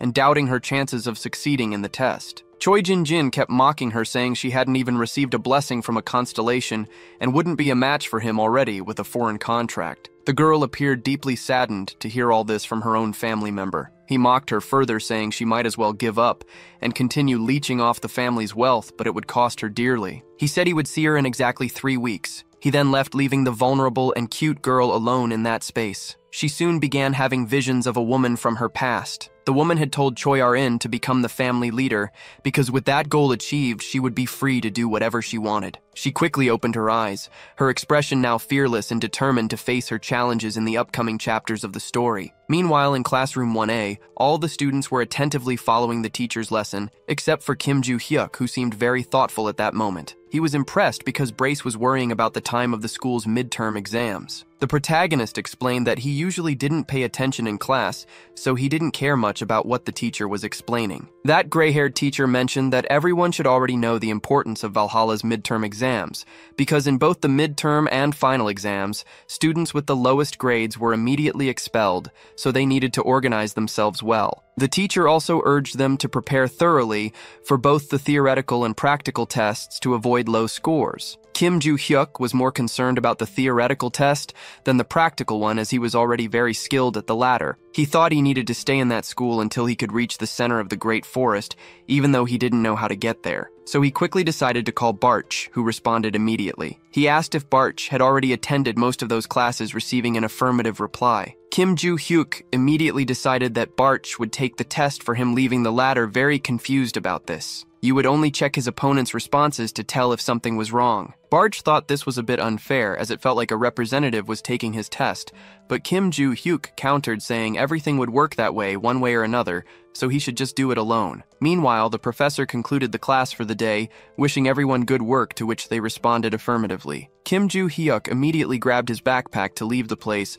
but suddenly someone called him as he was on his way out. He quickly asked what that little girl wanted. She questioned whether there would be training that day. The protagonist replied affirmatively, asking why she was asking, but Choi Aran explained she didn't want to stop, leaving him a bit confused. Kim Joo-hyuk then asked if she wanted to learn fencing, since it was already time to start that process, considering she probably didn't even know how to use a simple sword. He explained that it wasn't fencing or martial arts, but that he would show her how to handle some weapons. Thinking that besides this, it was also past time for her practice with her own weapon, he quickly told her to meet him at the academy's training hall, to which she agreed, concluding this scene from chapter 17. Already in the school's training center, Kim Joo-hyuk asked Choi Aran how long it had been since she used her sword. She replied that it had been a day and a half since she last touched it, as she had been focused on strength training. Her trainer quickly discovered that before that, she practiced every single day. He asked her to show him her sword immediately. She then grasped her weapon's hilt firmly and drew it out with seriousness and care. Kim Joo-hyuk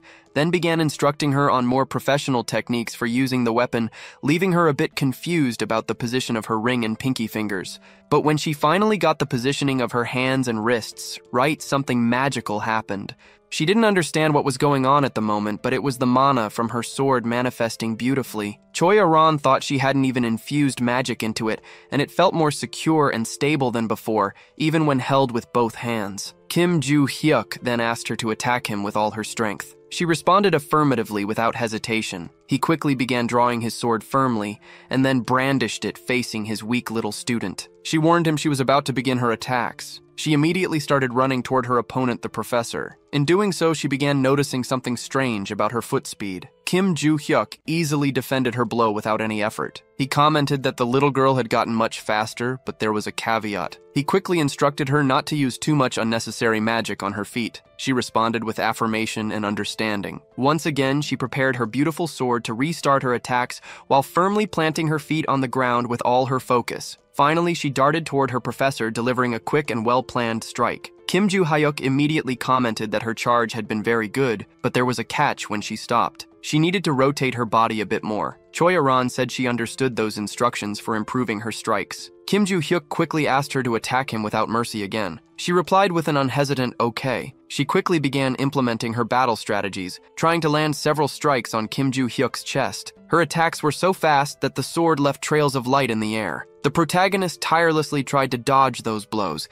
successfully doing so as her sword only hit the ground. The two stared at each other briefly after that. Choi Aran thought everything was going as expected, while she bravely faced her opponent, trying to strike him mercilessly with no intent to give up. She was much stronger now thanks to Kim Joo-hyuk's impressive and useful training, who faced her bravely with a calm and serene demeanor amidst the battle. The duel was so intense that their swords clashed mid-fight, ending this tense and productive chapter. The sun was already setting over the Grand School of Valhalla. The scene then shifted to the training room in the area where Choi Aran and Kim Joo-hyuk were still training hard. The little girl was already very tired, her breathing heavy. Her trainer then announced that an hour had passed, deciding to end the training for the day, to which she agreed affirmatively. The girl in the pink outfit soon sat down, breathing heavily and visibly exhausted from the battle. She watched her trainer sheath his sword. She thought that his weapon handling was sharper than ever, and couldn't even be compared to his skills during the opening ceremony. However, there was still one major issue. She hadn't even managed to match Kim Joo-hyuk, even though she had clearly asked him to teach her the sword technique. She quickly called out to Kim Joo-hyuk after processing all of this. She asked him to duel her again at the next suitable opportunity. This left him slightly confused by her unexpected request. He thought it was definitely useful to duel with Choi Aran, in addition to being fun to teach her, as she was very talented and hardworking. He had sensed her familiarity with the sword technique during the entrance ceremony, even though she was out of breath, unlike him. In any case, thanks to her familiarity with the weapon style, she could help him regain his sense of technique. If it had been 300 years ago, she would have easily been his disciple. Choi Aran asked again if they would duel one more time. Kim Joo-hyuk thought for a moment and decided to tease her, saying he didn't want to at all. Choi Erin simply agreed, leaving her trainer a bit disappointed that she gave up so easily. She explained that it was because he was completely right. She thought that if she followed Kim Joo-hyuk's advice to the letter, she would definitely become much stronger. Slightly disappointed by her remark about him being correct, he replied that it was fine and that training was over for the day. Choi Aran said she would see him next time, and he responded affirmatively, ending the scenes of the chapter. Now we are at the Grand Valhalla Stadium. It was Yoo So-hyun's first time there since the opening ceremony. Oh Se-hyuk thought about the number of first-year students present, as he hadn't expected so many people. Choi Erin simply observed everything silently and quietly, saying absolutely nothing. Kim Joo-hyuk wondered why everyone was gathered there in that place. Grace replied, saying that the teacher had told him about this 2 weeks ago, leaving him quite confused as it had been so long ago. Suddenly, the head instructor called for attention as he was about to explain Valhalla's midterm exams. The first practical evaluation was a dungeon raid. All students would form groups to enter an artificial location, which was already being constructed right in front of them. While all the students were gathered, the senior instructor announced that they were free to choose groups of up to 8 members. The evaluation would be based solely on the level of contribution during the dungeon raid, and there was also a very important elimination criterion. If the allocated time ran out, everything would end immediately. The senior instructor also made it clear that the dungeon difficulty level was F+. He then gave the order to start the exam immediately. The timer began counting down right away, and murmurs, along with the desperation to form teams, quickly spread among the Valhalla students. The teacher and senior instructor agreed on the students' eagerness, but there was a catch to all this. Yoo So-hyun remarked that the dealer in her team wasn't good enough and looked for someone else, even though the boy claimed he could handle it without any issues. She thought she didn't need to choose someone better than herself, as 5 hours was enough time for 8 people in a dungeon of such a low level, because what mattered was contribution, and a team of 6 members could combine good skills and great talents. She quickly gave the command to start while also considering how difficult it would be to stand out in the task. The senior instructor thought everything was as expected as a 5th-generation child understood the exam's objective, while the rest of the students didn't. They would usually enter with a group of 20 people, or typically with teams of 8 members. And if a team wasn't well balanced, conflicts would occur, making these 3 outcomes plausible. After considering this, the instructor told the teacher that in 30 minutes the students would enter the dungeon,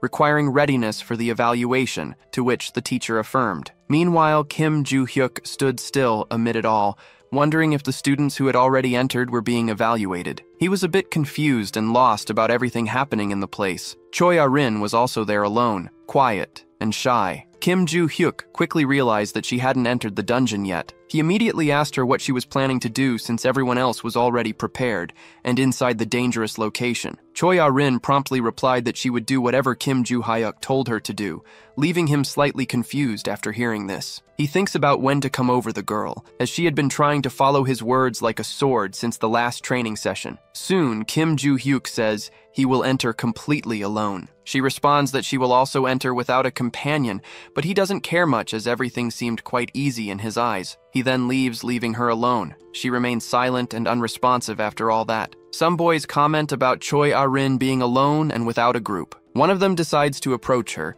looking to start a conversation. He tries to convince her to join his group with a sweet and kind invitation, but she apologizes and says she will enter alone, rejecting everything. The boy tries to stop her, saying she would likely be eliminated easily. Choi Ah-rin responds that she will manage because Kim Joo-hyuk said it wasn't difficult. This leaves the boy even more worried and exasperated, but all this advice is ignored and futile as she enters the dungeon alone, concluding this chapter of the story. Everyone at the Valhalla Stadium had already entered their respective dungeons along with their groups. Meanwhile, they were being monitored from the observation room. The professor watched everyone attentively, remaining silent and focused. Suddenly, a monstrous being appeared in one of the group's dungeons, and soon, Bi-yoon Kyung-yoon earned 2 precious points. Bi-ba-ye-ji scored 1 more point than him. Meanwhile, Bi-yoon Jin-soo managed to secure only 1 point. The senior instructor observed everything with a serious and focused expression. The professor thought everything was going as expected, as the scoring system was difficult, highlighting the rigor of the training, and they were evaluating with speed and precision without errors. When Lee Sang-chul was active, they called him the Clear Master because he was a legendary contractor with a 99% success rate. The professor believed he understood the essentials of dungeon attacks better than anyone, which allowed him to evaluate so effectively and deserved immense respect. Meanwhile, he was watching everything happening on the battlefield, thinking it was an excellent year overall. He believed the fifth-generation students were active as a whole, and among them, there was an exceptional student, the impressive and fearless Yoon So-yeon. At that moment, she was giving orders for positioning and actions to her teammates. They were in a frantic battle against the monstrous beings in the dungeon, which attacked them mercilessly. Yoon So-yeon quickly informed her team that the front line could not fall under any circumstances, and immediately ordered all archers to shoot. The minister groaned in pain and agony from the arrow's hits, while Yoon So-yeon attacked him mercilessly, with precise and powerful strikes, eliminating him after the intense battle, and causing him to disappear as a hologram in the simulation. Lee Sang-cheol thought all of that was incredible, as it resembled a standard dungeon attack. Yoon So-yeon had to find fixed roles for the team members to perform, managing to score points and even form an effective midline with the group. In any case,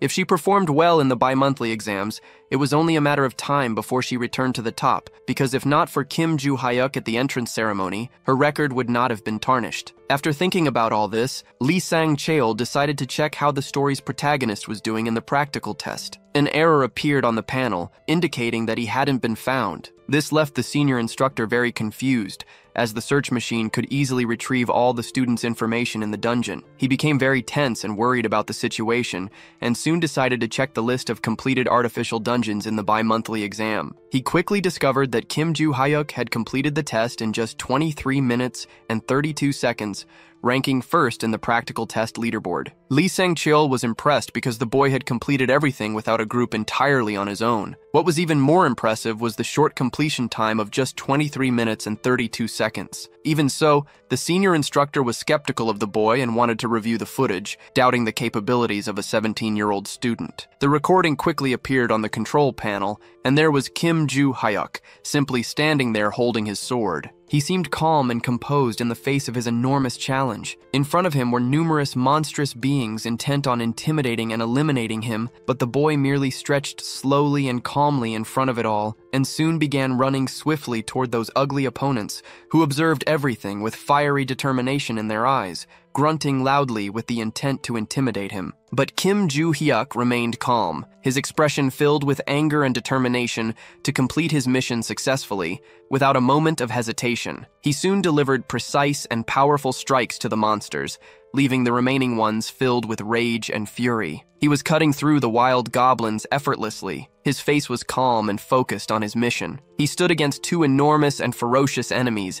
They roared loudly, trying to scare him. But Kim Joo-hyuk quickly rushed toward them, preparing to deliver a precise strike to both, and soon destroyed them, bidding farewell to the orcs. All the missions were completed quickly, leaving the superiors impressed, astonished, and speechless. But one target still remained on the battlefield. He faced that giant monstrous being without uttering a single word, Lee Sang-cheol. Watching this scene, thought that the enhanced golem was specifically simulated for the midterm exam to challenge groups of 8 people. The golem was massive and fearless, showing no signs of weakness, and Kim Joo-hyuk seemed very excited to face it at that moment. He soon delivered a precise and powerful blow to the chest of the special golem, which was immediately defeated with great ease, and began to disappear in his simulation hologram. Seeing all of this, Lee Sang-cheol was impressed. He quickly decided who would take first place in that midterm exam. Clearly, it was Kim Joo-hyuk, thus concluding this chapter of the story. A group was already leaving the dungeon, extremely weakened and worn out from all the battles they had faced. Another team exited more animatedly, with happy and victorious expressions. Yusoya wore a sour expression, clearly in a bad mood. That blonde boy also had an angry look on his face, and Choi Aaron stood there silently, observing everything. Kim Joo-hyuk was also present at the scene as the midterm exams concluded. The narrative then shifted to the teacher's lounge away from the Valhalla Stadium. The teacher was attentively observing the students' ranking table for the midterm exams. He made a face of total shock and surprise at what he saw on the tablet. He quickly approached and informed Lee Sang-cheol that the results had been officially published. He explained that the results were unexpected, as Kim Joo-hyuk had ended up in first place on the ranking. This was met with the response that those results were indeed very surprising. Lee Sang-cheol had expected the boy to take first place, but completing the dungeon alone and unscathed was utterly impressive. If he matured and entered the industry, South Korea could regain its title as the #1 in the world. The teacher then discovered that this award was given to the strongest professional in the world. Lee Sang-chul expressed his enthusiasm and amazement, stating that it had been a long time since so many geniuses had appeared. He also mentioned there would be a surprise in this exam, according to the teacher. It was definitely the cute girl, Choi Erin. Kim Joo-hyuk's time was unbelievable, but they hadn't expected her to instead of Yoo So-hyun. Lee Sang-chul didn't know what had happened, but Choi Erin had decided to challenge the dungeon alone, just like the protagonist of the story, and she had taken very little time to finish it, despite coming out injured, successfully completing the dungeon. The senior instructor knew she was a quiet and hard-working type, but never thought she'd be the kind of person capable of finishing such a challenge on her own. If the exam had focused solely on teamwork, Yoo So-hyun would have undoubtedly had the highest score, but Kim Joo-hyuk and Choi Erin received better scores. However, even with these results, Lee Sang-chul would never recommend this path for students. Both agreed that this wasn't something ordinary trainees could accomplish. The teacher couldn't stop thinking about Choi Erin. He had met her when he was an executive in a guild, during which she had a weak aura, and how she decided to face the dungeon alone remained a mystery. The teacher suspected the reason for this was Kim Joo-hyuk, but he couldn't believe what he was thinking, so he decided to put those thoughts aside to prepare the students' grades. The next day, the students checked their scores on a paper posted on the school board. The spreadsheet displayed the results of all first-year students, and Kim Joo-hyuk was undeniably in first place. Rockdell Ventrick and his assistant Julia DePalis observed this with great anger and fury. He immediately asked her if Desira was in South Korea, to which she confirmed affirmatively. He then ordered the girl to make a call to him and get ready to leave immediately, thus ending these tense scenes of the story. In the great city of Seoul Jamsil, night had fallen and the lights illuminated the streets. Rockdell Ventrick and his assistant, Julia DePalis, calmly arrived at the restaurant. Someone greeted him rather rudely right away. It was Desira Ventrick, and it had been a long time since they'd seen each other in person. Rockdell immediately sat at the table with his friend. The man ate like a classless animal. The blonde man in black clothes watched with deep disgust and contempt. Then a conversation began, initiated by Desira Ventrick. He asked what the target, Kim Joo-hyuk, had been doing. He was told that nothing much, just acting like a fool full of himself, and that he had caused considerable embarrassment due to his humble origins, for which he would have to pay immediately. Desira then asked if he could kill the target in one go. Rockdell replied that the decision was entirely in his hands. The brute then said he needed to prepare the council properly, leaving the preppy man confused by the statement. He immediately pointed his finger at someone. He was pointing at Julia DePalis because, thanks to her, there had been a significant conflict with that family. Desira wasn't sure if it was due to the number of people in the group, but he had already killed some because rumors had spread far. But the people in Valhalla were different, as their feats weren't impacted by causing chaos there. Rockdell understood everything from his friend's words. He promised to do his best to organize a scenario so that he wouldn't have to worry. The deal with Seal and Desira also demanded a good reward for the mission, thus concluded this part of the story. A week later, Brace, talking to Kim Joo-hyuk, discovered that he was filing a request to leave the school again. Brace was a bit confused, but the protagonist explained that he had permission to leave the school once more. If he performed well in one of the exams, he would receive another opportunity to leave, according to Brace. Kim Joo-hyuk confirmed this, not wanting to miss the chance to check his grades. The man in glasses asked where the protagonist was going, ending this scene of the story. The setting shifted to the province of Suwon. Kim Joo-hyuk was already heading toward his goal, checking his phone for the location, which seemed very close. Suddenly, someone intimidatingly called out to him. It was Desira Ventrick, with a terrifying look in his eyes, saying it was a pleasure to meet him, concluding this chapter of the story. The plot begins in the market of Area 7. The boss, Black Cat, was observing his enterprise from the top of a building, deeply focused, wearing his highly intimidating black mask. Suddenly, he spotted something that put him on high alert. It was the constellation on the other side asking when the ring would arrive in their hands. Black Cat responded, saying it was already on its way and would go through normal procedures before arriving via the portal. The ruler on the other side said he was utterly insane. Black Cat wondered what was happening. At the request of the former black feline, he had been researching whether this was indeed an artifact from the era of destruction, but such a reaction was unprecedented. Suddenly, a noise beside him caught his attention. A black box had just arrived through the magical portal. Black Cat celebrated its arrival, thinking it would likely appease those concerned with its contents. Finally, he began to open it with his hands, and soon the highly magical ring was revealed. He then informed the constellation that the accessory had arrived, but there was no response, leaving him puzzled. A message soon appeared saying they were present. It began repeating uncontrollably, ending the scene of the chapter. In another part of the story, back in the province of Suwon, Kim Joo-hyuk asked the man who he was. The bothersome man mocked him, saying he didn't need to know such information. Kim Joo-hyuk presumed the man wanted something from him. He was entirely correct, as there was no other reason for them to meet in such a remote, massive mountain. The protagonist asked if the man's intention was to eliminate him. He received an immediate and affirmative response. The man explained that it wasn't just his good intuition. Anyone could tell the boy's intentions simply by observing him. Kim Joo-hyuk had figured it out a few days earlier. Dizzer Eventrick lost his composure upon hearing those words, stating that for someone ranked first in Valhalla, the protagonist seemed foolish and petty. He then charged toward him, demanding not to be disappointed. He prepared an extremely powerful and potent attack. But impressively, Kim Joo-hyuk dodged the punch effortlessly, making his opponent crash into a tree nearby. The cocky guy even groaned in pain afterward. His hand had literally split the strong wood of the tree in half, making it fall to the ground immediately. Dizzer Eventrick remarked that Kim Joo-hyuk was lucky to have dodged the punch, as otherwise he'd already be dead. Kim Joo-hyuk provoked him, saying the punch was too slow, dismissing the idea of luck being involved. But he thought there was a catch to all of this. That opponent was undeniably strong, seemingly on the same level, or even more powerful than Osyuk. Still, it was dangerous for him to block such a punch with his fragile body, and his strategy to win the battle was very simple. Out of nowhere, Kim Joo-hyuk started running quickly, leaving his enemy confused about what was happening, because he was fleeing, forcing the boy to chase after him. For someone in Kim Joo-hyuk's position, fleeing was a wise choice according to Dizzer Eventrick, as he would have been beaten to death if he hadn't done nothing, but the persistent brat definitely wouldn't let him escape. Suddenly, Kim Joo-hyuk stopped his fast run abruptly and asked if his enemy wasn't at least using that rotten brain of his. Dizzer Eventrick wondered how the boy had gotten so close, as he hadn't even noticed his punch until it was right in front of his eyes. And then he took a blow straight to his ugly face. The impact was so powerful that it sent him flying away instantly,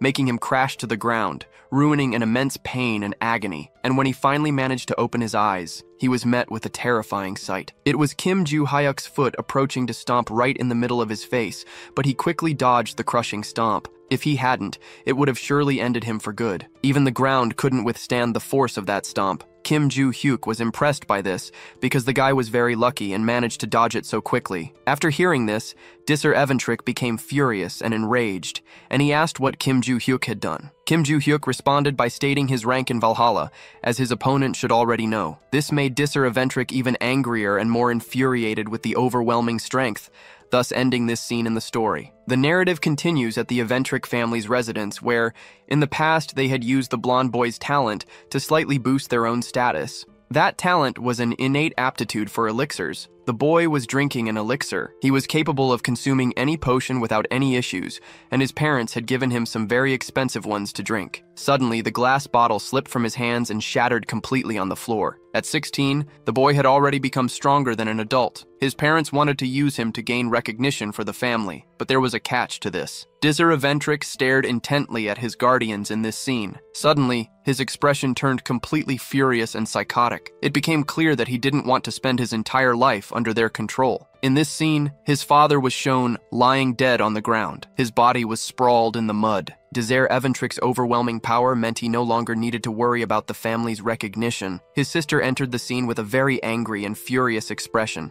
The boy was definitely a thorn in the Ventrick family's side, and he was ultimately expelled by a member pretending to be the family head. But he didn't care, as all of his problems were solved with money, and he had grown even bolder after cutting ties with the family. When he received a request from Rockdale Ventrick, there was a lot of money at stake, but his interest in Kim Joo-hyuk was much greater. Kim Joo-hyuk had placed first in the entrance exam for Valhalla, and rumors said he was a crazy guy who cursed and kicked all guild scouts out of there. It could be fun to mess with someone like that, and Dizzer Eventrick sought entertainment in it. But there was a catch to this whole story. The question was who exactly this guy was. Returning from Dizzer Eventrick's imagination, Kim Joo-hyuk called out to him. He asked what kind of drug he had used to become so strong, since elixirs were far too expensive for an orphan to acquire. This left the boy quite puzzled. He soon started laughing at his opponent's assumption, because it was hilarious to think that he was probably being accused of using steroids. The guy seemed like a cheat who abused drugs. But Dizzer Eventrick didn't care about such accusations,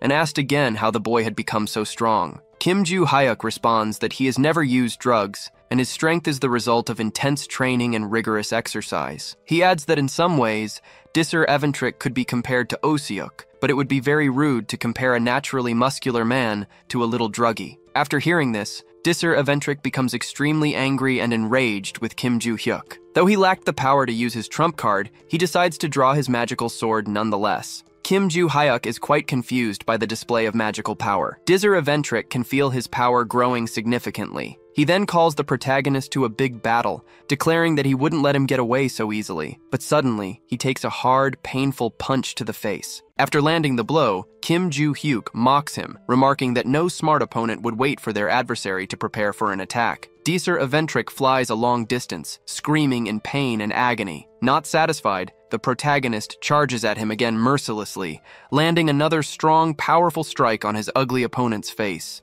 The screams of pain grow even louder from the brutal blows. Suddenly, Kim Joo-hyuk desperately demands that he calm down. Disser N, now weakened and dazed, struggles to stay conscious. The protagonist angrily chastises him, saying he couldn't lose consciousness yet. He adds that he might have forgiven him if this was just a petty quarrel, but the earlier truth revealed about handling oneself removed any chance of immediate pardon or amnesty. Still, Kim Joo-hyuk had something to ask him. Disser N, with a completely destroyed and hopeless expression, listens as Kim Joo-hyuk tells him to clench his teeth tightly while preparing another painful blow, concludes the scene of this chapter. Now we shift to the grand dormitory of the enormous Valhalla Academy, specifically in Rochdale Ventrik's room, the arrogant little brat. He's thinking that by now, Disser Ventrik should have dealt with Kim Joo-hyuk, and given his personality, might have even killed him. Though cleaning up Disser N's messes was annoying, at least it wasn't on school grounds this time, which made the moment perfect for Rochdale, leaving him feeling very relieved. Suddenly, he calls for his assistant, Julia de Pallas, who promptly responds affirmatively. He orders her to fetch a car immediately, and she agrees without hesitation. Out of nowhere, a familiar noise comes from his phone. It was supposedly Disser N calling at that opportune moment. He asks if Hyungnim had already finished off Kim Joo-hyuk, but no one responds immediately, leaving a tense, eerie silence on the line. Once again, Rochdale Ventrik calls for Hyungnim, only to hear a terrifying groan. The screams of pain, agony, and despair don't stop at any moment during the call. Suddenly, someone begins speaking on the line, heightening Rochdale Ventrik's tension. It is Kim Joo-hyuk, speaking calmly and coldly. He translates Disser Ventrik's groaning and agonizing, saying that Disser wanted Rochdale to burn 2 sticks of incense if he died at that moment, and that Rochdale Ventrik should wait for Kim Joo-hyuk, concluding this tense chapter of the brilliant story. The protagonist tries to call Rochdale Ventrik on the phone again, but only hears a click as the call disconnects. He becomes very angry at Rochdale Ventrik's rudeness for hanging up on him without replying or saying goodbye. He begins to rationalize a few things. The first thought is what to do with Disser Ventrik, who was unconscious and debilitated in front of him. Meanwhile, far away, a cup of tea is poured into a beautiful teacup, served on an elegant saucer. Julia de Pallas informs her annoying boss that his tea is ready. He remains completely silent, saying not a word. Julia tries to inform him again, but is quickly cut off by his rudeness and arrogance. Delicately, she says she understands his offensive words, leaves the tea there, and departs immediately. Rochdale Ventrik cannot stop thinking about his powerful enemy, Kim Joo-hyuk. He never imagined the boy could defeat Disser even after the incidents with Larrick, and now he's left with a huge question about what to do. Now he knows who is behind everything, and it's likely that Disser ruined the entire plan. It's only a matter of time before the news reaches the family, spiraling out of control. Rochdale Ventrik tries to convince himself that the problem isn't that big. Since Kim Joo-hyuk comes from such humble origins, he wouldn't be able to reach them. The blonde boy decided out of caution not to talk about these matters for a while and simply lay low, concluding all of his desperate thoughts. Now return to Kim Joo-hyuk's journey through the forest. Brace and the protagonist converse telepathically about Disser Ventrik's cunning and the plan to expose him in the future, since there was nothing they could do at the moment. The guy with the odd glasses asked why Kim Joo-hyuk hadn't just killed that show-off boy. He replied that past matters shouldn't be confused with the present, and the question was understood. Besides, Brace had another question, which piqued his friend's curiosity. The question was about the magic Disser Ventrik had used moments before, because that magic seemed oddly familiar. Kim Joo-hyuk appeared confused about this, so Brace explained that while it wasn't confirmed, he had definitely sensed something similar before. The protagonist, speaking with his friend mentally, replied that 300 years ago, monsters sacrificed dogs and cows to use that kind of dark magic. Brace mocked Kim Joo-hyuk, saying he lacked the skill to differentiate people based on magic and was incapable of such abilities, which made him quite annoyed. He then asked if the hidden side of the sword Ventric mentioned was related to that power, to which Brace replied with an uncertain maybe, and thus their mental conversation ended. Kim Joo-hyuk asked the show-off boy who had sent him to find him. The boy only groaned in pain, unable to speak a word. Kim Joo-hyuk then realized that Ventric's jaw was dislocated due to the beating he had received earlier. He quickly positioned both his thumbs inside the boy's mouth and warned him of the pain he was about to feel before yanking his jaw back into place with all his strength. Afterwards, he began another conversation, asking again who had given the order to Ventric. The boy stayed silent and thoughtful for a moment. Kim Joo-hyuk stared at him with a very serious expression. He urged him to answer, saying he had fixed his jaw for that purpose alone, and threatened him, stating that staying silent was not the best option at the moment. Ventric asked why he was holding his fingers. Kim Joo-hyuk suddenly made a sharp motion with the boy's hand. He screamed loudly in pain and agony as his fingers were completely twisted. The protagonist threatened his opponent again to extract the information he wanted. Ventric revealed that his brother had sent him on that mission. Kim Joo-hyuk had already suspected it was that guy who had stirred up trouble once before. He immediately asked for all the information about the affiliation of that brute, as he didn't seem to belong to Valhalla. Ventric replied uncertainly, then threatened the protagonist, saying he would find out another way. After hearing this mockery, Kim Joo-hyuk broke 2 more of the boy's fingers. He then revealed that was from the first species and worked as a mercenary handling various assignments. Kim Joo-hyuk had heard of such a group before and mocked him, saying the boy was just a bully who got paid for his deeds.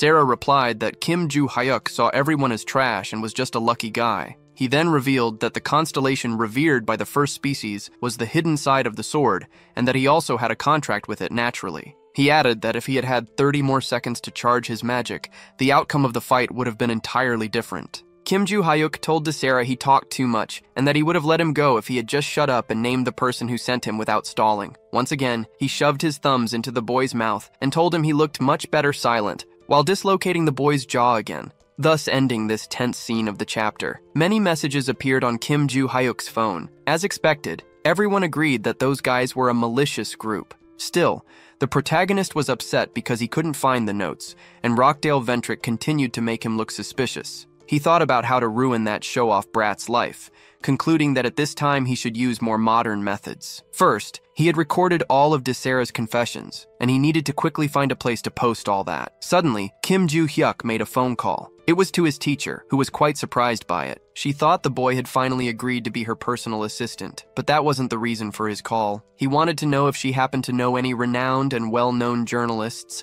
thus concluding this tense chapter. News quickly spread about the attempted assassination by the Ventric family targeting a Valhalla student. Numerous reports highlighted the shocking and surprising case. Some people clarified and summarized the chaos that had occurred in internet posts. Consequently, Kim Joo-hyuk's name was revealed on social media, directly linked to the case. He felt pleased with this modern war. Race praised his adaptation to contemporary culture, to which Kim Joo-hyuk replied that it was all the result of suffering and effort, reading forums and watching the news. Thanks to all of that, Kim Joo-hyuk had been able to become who he was now, fully understanding everything. However, there was a catch in all of this that Barchi didn't quite grasp. Kim Joo-hyuk explained that his goal was to ruin only Ventric, but the news had ended up affecting the entire family. Nevertheless, the journalists recommended by his teacher seemed to be quite famous, causing the story to explode dramatically. By then, a podium for the Ventric family's statement had already been set up. The group's leader was preparing to speak. She was under heavy pressure, with many photos being taken by paparazzi. First, she expressed her sincere apologies to the attacked student and Valhalla Academy. She then gave the official position of the Ventric family regarding the incident. She explained that the attack had been carried out in rebellion by Desera, who had since been excommunicated from the Ventric family. However, in a recorded confession, he alleged that Rockdale had given the order attempting to escape the dilemma he was in, according to the family head. Thus, she believed the Ventric family had no involvement in the incident. But since it was a crime committed by a banished family member, the moral responsibility to rectify the situation fell on the family. With that, the organization's leader decided to visit the victim to apologize personally. She also mentioned that Rockdale Ventric could indeed be connected in some way to the perpetrator of the crime. As a result, he would return home, where an investigation by the prosecutor's office had been scheduled to resolve all doubts. After finishing her speech, many photos were taken again by the paparazzi. The family head immediately left without answering any questions about her planned apology to the crime victim. Meanwhile, Rockdale Ventrick was watching everything on his phone, with a face full of anger and frustration at how far the situation had escalated. Suddenly, a call from his father came through. He answered immediately, without hesitation. His father ordered Rockdale Ventrick to return to England for a while, effective immediately. It was a command from the entire family, which he complied with without thinking twice. After hanging up, he was furious and enraged, cursing everything and everyone, leaving his maid, Julia de Pallis, utterly frightened, concluding this shocking scene. Meanwhile, DeZero was being pressured to reveal who was behind everything. He insisted that the Ventrick family was correct, as he alone was behind the crime. Kim Joo-hyuk was quite impressed because the boy was swallowing his pride. DeZero despised the Ventrick family. The protagonist was left wondering who might apologize to him personally, as the entire situation had already become uncomfortable. Suddenly, he became quite alert to something. He was already near the faculty office. He thought the class might have ended early, uncertain about whom to ask for a favor, concluding these scenes. Now, he moved to the Valhalla Cafe. The gray-haired teacher was in a very good mood, but Kim Joo-hyuk replied to her with another no. He already knew she would ask him to be her assistant. It was obvious. She then asked why he had called her, as she was a very busy and overworked person. She was utterly stunned, thinking it might have been a romantic meeting, only to be immediately scolded by Kim Joo-hyuk. She pondered over his words, as they were far from respectful. He replied that they had spoken this way for some time, to which she agreed. Kim Joo-hyuk then explained that the reason for the call wasn't boredom, but gratitude for the journalist. He offered to share some information on dealing with monsters, which made her very happy to hear. However, this came with a simple request, which she immediately accepted as it was an easy favor, allowing him a day off from school. The teacher tried to convince him once again to become her assistant, but to no avail, concluding this part of the chapter. Now we move to the Northern Pacific, specifically aboard the criminal transport ship AL-08. DeSera was in one of the cells aboard the vessel. He was furious, as he could never have imagined being thrown onto a ship and treated like cargo to be transferred to the Tower Prison. It was a prison in the middle of the North Pacific Ocean, a towering facility. An S-class constellation had created that isolated refuge to turn all contractors into normal human beings. But DeSera didn't care about any of that. He was only staying silent to keep Rockdale from being kicked out of the Ventrick family and to have his sentence reduced by 5 years. And 5 measly years meant nothing to him. Suddenly he heard a loud noise nearby. A bright red light quickly flashed past, unidentifiable. Then someone appeared in front of DeSera, concluding the chapter. The person who had appeared in the previous chapter was Cook. He immediately stabbed DeSera in the stomach with a dagger and stood there staring at him, firmly holding the blade in his right hand. Cook wished for DeSera's death, saying the first species didn't need someone like him. DeSera groaned in pain from the knife wound in his abdomen and soon collapsed face first onto the ground, unable to endure it. Cook watched him lying there with no intention of helping. Now we are at the Grand Ventrick family mansion. The leader of the group was visibly angry and furious over the recent events. She glared at Rockdale Ventrick and his father, Eden Ventrick. First, she called out to the show-off boy by name. He responded affirmatively without hesitation. She asked him what he was going to do,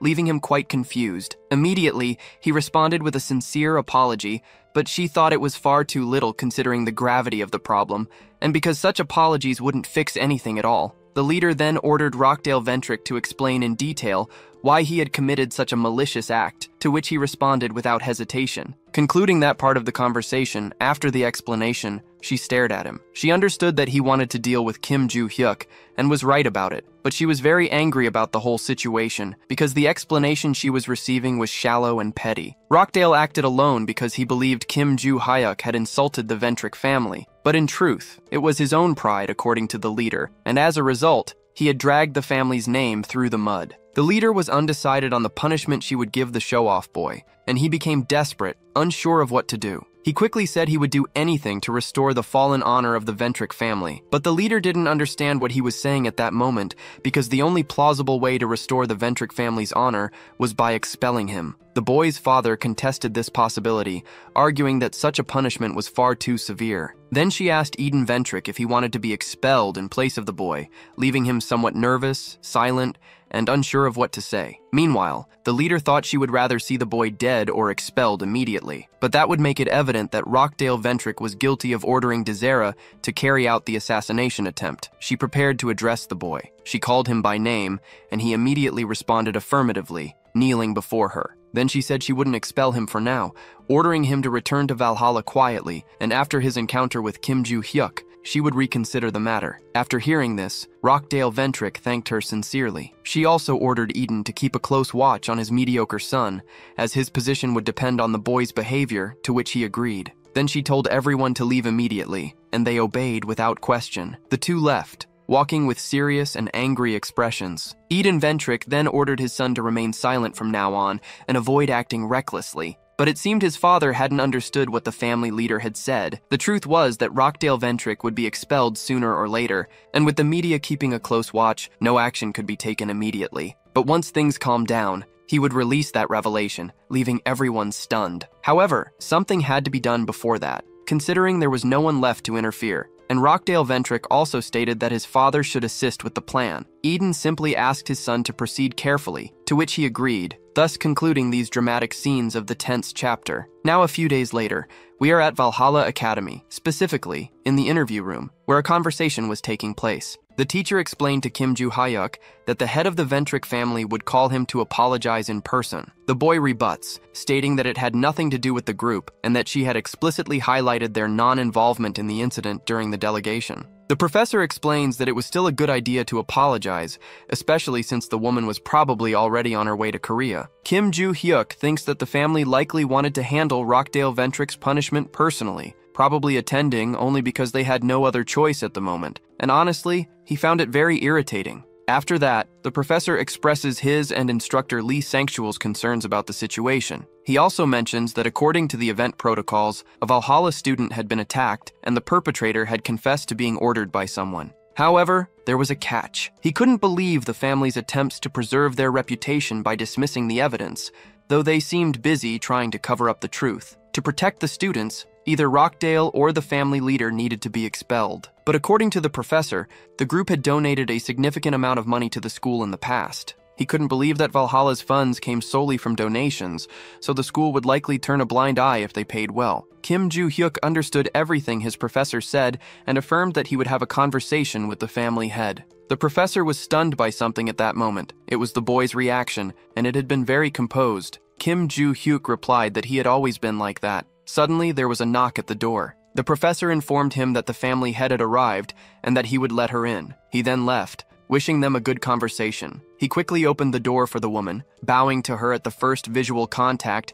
and welcoming her with a sincere greeting, which she returned with gratitude. She entered the room slowly, meeting Kim Joo-hyuk. Adelia Ventrick introduced herself and greeted the boy. He greeted her in return, concluding this chapter. The chapter begins with Adelia Ventrick sitting across from Kim Joo-hyuk. The two stare at each other for a brief moment. Then she began discussing the incident with Desera, immediately offering a deep and sincere apology. Kim Joo-hyuk retorted that since Desera was being expelled, everything was fine so far. She responded that she had heard rumors about Rochdale Ventrick also causing trouble for him, to which he replied it had only happened once and was in the past. As she pointed out that Rochdale Ventrick had nothing to do with the incident, there would be no public statements, according to the boy. Adelia stated that she needed to have a serious conversation with Kim Joo-hyuk about this case. She emphasized the creation of an official statement, but the media and citizens weren't giving it much attention. Kim Joo-hyuk agreed, thinking that the family was known for lying, which is why no one believed them. So she proposed creating an opportunity to resolve the misunderstanding. She then asked if Kim Joo-hyuk could help them,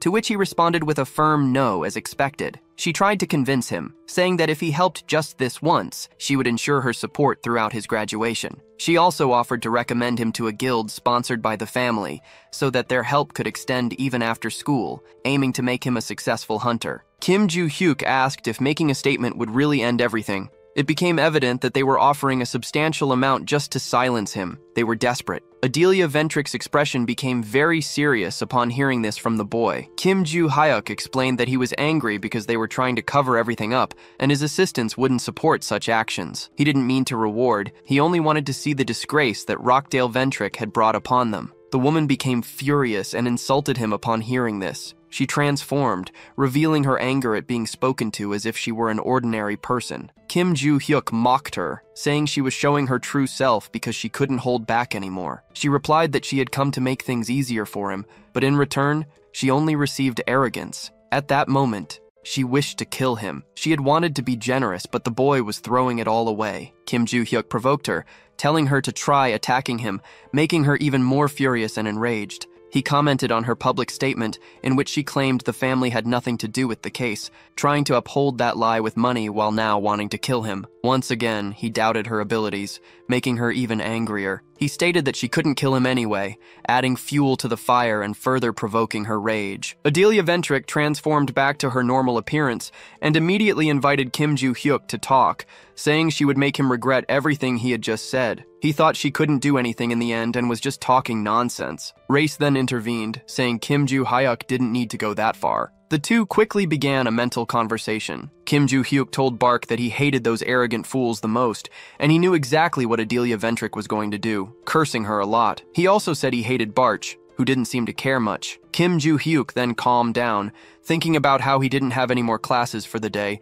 and could head to the training center early in the morning. Now we are in front of the Valhalla Stadium. Kim Joo-hyuk was walking there scrolling through his phone, and suddenly he ran into someone becoming quite surprised. It was the cute girl, Choi Ah-rin, right there. Standing in front of her was the eldest son of the Choi Jin family, Choi Jin-min. He was saying that she wasn't capable of defeating him, and that training a lot in Valhalla wouldn't help at all. He also said that if she really wanted to remain a member of the family, she shouldn't go to the selection test that weekend, because he didn't want to see her humiliated, but he was quickly contradicted by her negative response. This left him quite confused by her reaction, because according to him he was giving her a chance and she refused, seemingly unaware of what was happening. Choi Ah-rin tried to respond, but someone suddenly interrupted, calling him a fool and saying he was the one misunderstanding the conversation. This made him very angry at being insulted. Kim Joo-hyuk had insulted him because he was trying to discourage someone who was putting in so much effort. The boy was confused about who the protagonist was, especially since they didn't know each other well enough to exchange insults. Kim Joo-hyuk responded to that arrogant fool, boasting about his authority, saying he didn't care about his rank. He also ordered him not to invade school grounds to demand anything from a student and told him to get lost. The protagonist then asked Choi Ah-rin if she agreed with that. She immediately replied yes. This left Choi Jin-gun very annoyed and angry. He said goodbye to the girl, saying they'd meet at the test, and then left the area. Choi Ah-rin thanked Kim Joo-hyuk a lot, but he simply ordered her to head to training. She then revealed that when asked if she agreed, she was actually thinking of a different alternative. This made the protagonist very curious to know more. She explained that instead of telling him to leave, she would have insulted the boy, to which Kim Joo-hyuk reprimanded her, thinking she was crazy. They quickly started planning their training as they walked to the training center. A few days later in the city of Shihung, more specifically near a mountain, Kim Joo-hyuk was in the middle of a dense forest. He was searching for the right location using his cell phone. Brace asked if he was there to find his notes again, receiving a positive response. Even so, Brace questioned him since he had already found several relics, and Kim Joo-hyuk explained that he wanted to know how many written notes were still missing. He elaborated that he wanted to look for them because of the incredible things they might hold, leaving Brace quite confused. Kim Joo-hyuk said that if he could find them, he would overcome the great difficulties he had faced when he was Kim Hyun-ho, and that if he had met Brace more than 300 years ago, he might not have killed him, leaving Brace rather flustered. Now we are at the grand house of the Choi Jin family, where a large concentration of reporters, paparazzi, and people had gathered. Some of them were discussing the individuals present for the group's selection test. Suddenly, a major authority figure of the family arrived at the scene. The leader of the Choi Jin group, Choi Jeon-se-duk, announced that the selection test would begin shortly. He reinforced what he had said earlier,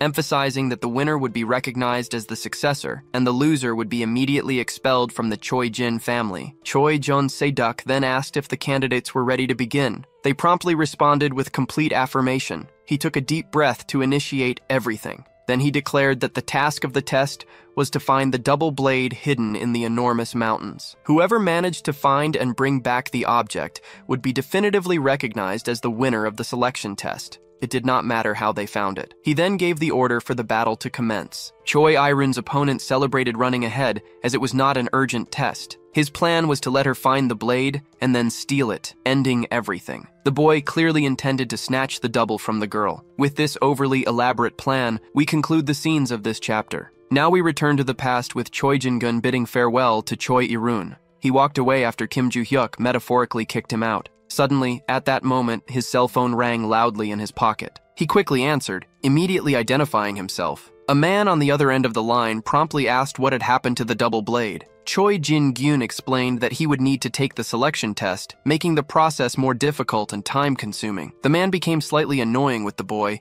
as it was the second time he had mentioned such a test. Choi Jin-gyun, knowing he was late, immediately apologized. He asked if by some means he managed to obtain the double blade. Would the man keep his promise? He was immediately reassured with a firm affirmation, since such an agreement had been made in front of a constellation and was destined to be fulfilled. For this reason, the man instructed the boy to focus solely on the target, to which he received confirmation. Returning to the present, Choi Jin-gun thought this was his. Therefore, he would have to find it one way or another. Choi Aran suddenly stopped running and used her mana. In that location, she sensed a trace of the double object's magic, concluding it was likely still there. She estimated it would probably take another 15 brief minutes. Suddenly, she pinpointed the correct direction of the double blade, but out of nowhere, her enemy, Choi Jin-gyun, arrived at the same spot. He asked if she was tracking the double blade using magical traces and who had taught her to do such a thing. The girl replied that Kim Joo-hyuk had trained her for. At this moment, we returned to her past thoughts, where she had asked about magic control. She had been told affirmatively since she already knew some basic things.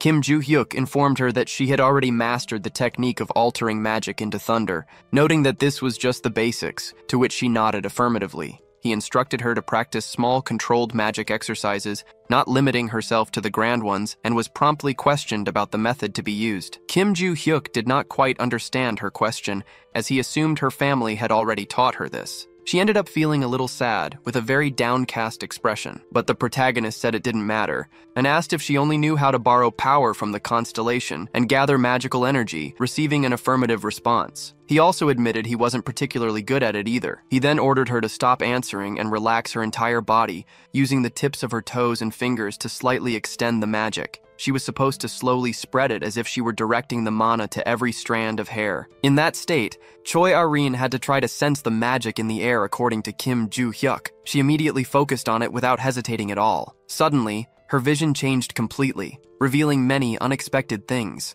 She immediately widened her eyes in fear. Choi Arin took a deep breath as Kim Joo-hyuk asked if she had already felt it. The cute little girl answered affirmatively, explaining that she had seen the form of magic surrounding him. He replied that this was how magic felt even when it was weak and didn't leave the body, as it could be controlled with precise mana usage. Kim Joo-hyuk advised the girl to use more of it, as it would make it easier to sense the magic residues in the ground and air, to which she agreed. He explained that if the magic's appearance was like his, Choi Arin would be able to identify the magical traces from each object, and if she trained more, she would be able to see the silhouette clearly. But he couldn't teach her beyond that. She would have to train alone. Upon hearing everything her trainer said, the girl responded with full agreement. Now, we return to the present, where she was searching for the double-edged object. Choi Jin-gun asked her who Kim Joo-hyuk was, but soon remembered. He called him shameless and stupid, amazed by such talent. Choi Arin immediately gritted her teeth in rage after hearing that. She said that Kim Joo-hyuk was stronger than this brat and asked what he was doing there. Choi Jin-gun mocked her after hearing all that. He then began to unsheath his magical sword. He explained that his presence was, for that reason, engaging in a sword battle with Choi Ah-rin. Suddenly, he felt something very unusual. The little girl, who seemed so frail, was pushing him back effortlessly. He quickly withdrew his sword from the difficult battle. Then he took a deep breath, quite impressed with everything. He wondered when the little girl had become so strong, ending this dramatic chapter. In this chapter, we begin with Kim Joo-hyuk's search. He was using all of his magic to find the lost object. He realized there was nothing there, lamenting because he had hidden so many, and only one was in Valhalla. Suddenly, an incredibly bright light emerged from the ground. Kim Joo-hyuk celebrated because another note was there. He focused on after it. It was already very close by. Out of nowhere, a kind of large explosion was seen, leaving him quite confused about what was happening in the area. Now we return to the battle between Choi Arin and Choi Jin-gyun. The war was frenetic, with the two fighting tirelessly, wielding their sharp swords. The little girl quickly prepared to deliver a powerful blow to her opponent. Without much hesitation, she struck with her sword with all her might at Choi Jin-gyun. He flew far away and stopped. breathing heavily, visibly frightened. He mocked her, saying she was lessons on how to be a wild boar in Valhalla and was evidently physically stronger. Choi Ah-rin told him to give up on the double-edged sword. He retorted, asking if she was crazy or out of her mind. He claimed that an illegitimate daughter like Choi Ah-rin didn't deserve the double-edged object. Choi Ah-rin focused as she watched the boy charge toward her. She gripped her sword firmly with all her strength. The boy quickly approached with an angry, furious expression, ready to attack her. She thought about quickly rotating her sword, executing that move. Then she slashed upward with rapid rotation. While his sword was on the ground, she aimed to hit him squarely, executing all of it without hesitation with great success and mastery. Choi Jin-gun showed a lot of pain and agony on his face. He soon fell to the ground, sprawled and defeated, unable to react quickly. Choi Ah-rin took a deep breath, greatly relieved by it all. She had thought she could land at least one hit on him, but never imagined it would be such a critical attack. She immediately focused on going after the double-edged sword. Suddenly, she heard a voice saying she had won so easily, widening her eyes in fear. It was Choi Jin-gun, standing up, fully recovered from the powerful and strong blow filled with rage. He said he had mentioned something before. It was that the girl's blessing was a joke because she could never defeat him since he had a contract. Choi Jin-gun explained that Choi Ah-rin had hit him while he was off guard, so he would give her credit for that. She asked about the magic surrounding the boy's sword as he seemed like a villain, wanting to make it very clear why that was the case. He then provoked her, saying she didn't need to know about it and mocking her blatantly. Choi Ah-rin immediately prepared a precise attack. The boy, without hesitation, charged at her quickly. The girl was surprised because he dodged her attack from an extremely short distance and then landed a strong, precise blow on her body. She fell to the ground, groaning in pain with a defeated and tense expression. The boy quickly stood over her, asking if she really wouldn't get up, even recommending she stay down and not rise. She groaned in pain, noticing something strange on her small body. It was a large wound bleeding profusely. Choi Jin-gun mocked her, saying it would really be better to stay down and quiet to avoid death. She asked about the boy's contract and whether it was with some malicious and wicked constellation. The boy explained that, as the leader of the Jinsa Guild, he had signed a contract with an A-level entity but was now allied with the devotees, leaving the girl surprised. She had heard that name before. They were the third most dangerous evil group in the world. Choi Ah-rin responded that she didn't understand the devotees' constellation contracts, asking if their membership benefits were better than enjoying life. The boy mocked her for questioning that, preparing to respond. He said they were incredible powers and commands, along with the authorization to detach from the leaving. Choi Ah-rin, very confused and doubtful about what he had said. Choi Jin-gun explained that he had joined the Jinsa Guild at only 12 years old. He had been working for the family since childhood, at an age when he only wanted to play, and he remained in the guild due to his father's oversight, not by choice. He also said that during his adolescence, filled with desires, he ended up meeting someone from the devotees. The man had encouraged him to join the group, saying he could fulfill all the desires of his heart. Choi Jin-gun felt that perhaps this man had already known his temperament, leaving the girl confused about that. He explained that his desire was to break fragile humans, but he couldn't just join them. He first had to fulfill the condition of obtaining the double sword relic, and if the girl had simply given up earlier, he would have received the double sword without significant trouble, and she wouldn't have had to start the second test. After hearing all this, Choi Ah-rin felt somewhat confused about this test, as if she couldn't remember, leaving him astonished. He explained that 10 years ago, the eldest daughter of the Choi Jin family, Choi Ah-jin, had participated in the first selection test, leaving the girl perplexed by the revelation. She soon discovered that her older sister had disappeared while taking the evaluation. Choi Jin-gun said he hadn't been able to control his perplexing desires, revealing that before the search for the double sword, he had killed the girl in the mountains. But in the end, he failed to find the relic, ending up badly injured and failing miserably. Otherwise, he could have joined the devotees 10 years ago. In any case, the father had already found the daughter, secretly institutionalizing her, and Choi Jin-gun had left her there intending for her to disappear, but something had happened. Choi Ah-rin became curious about where Choi Ah-jin was at that moment, only to be told that now was not the time to look for her, and that it was better to give up. The villain elaborated on the collapse of the little girl's mother, who always cried endlessly in despair, and the reason was that she saw her daughter's face in Choi Ah-rin. Choi Jin-gun then concluded his revelations, returning to the main focus, the double sword. He then prepared to strike the girl, telling her to send a greeting to her deceased sister, and then unleashed a blow with all his strength toward Choi Ah-rin's head. But suddenly, a loud noise echoed in the same place. Choi Jin-gun was completely shocked and very surprised by this. Kim Joo-hyuk was right there and had just defended Choi Ah-rin from what would have been a completely fatal blow, concluding this tense and exciting chapter. Kim Joo-hyuk, acting heroically, asked what Choi Jin-gun was doing. He replied that it was a family matter and told him to mind his own problems. The protagonist said that group was completely insane as he glared a strong blow on the guy pointing a knife at his own little sister. The same boy flew far from there with an expression of intense pain. Choi Ah-rin then tried to communicate with her heroic friend, calling out his name and demanding attention for a moment. She quickly asked what he was doing there. Kim Joo-hyuk thought he had only gone to that place to unearth his vault as it was in that direction. Meanwhile, Choi Ah-rin was trying to stop the blood flowing from her stomach with her hands. The protagonist widened his eyes upon noticing such a grave and deep wound. He finally answered her question,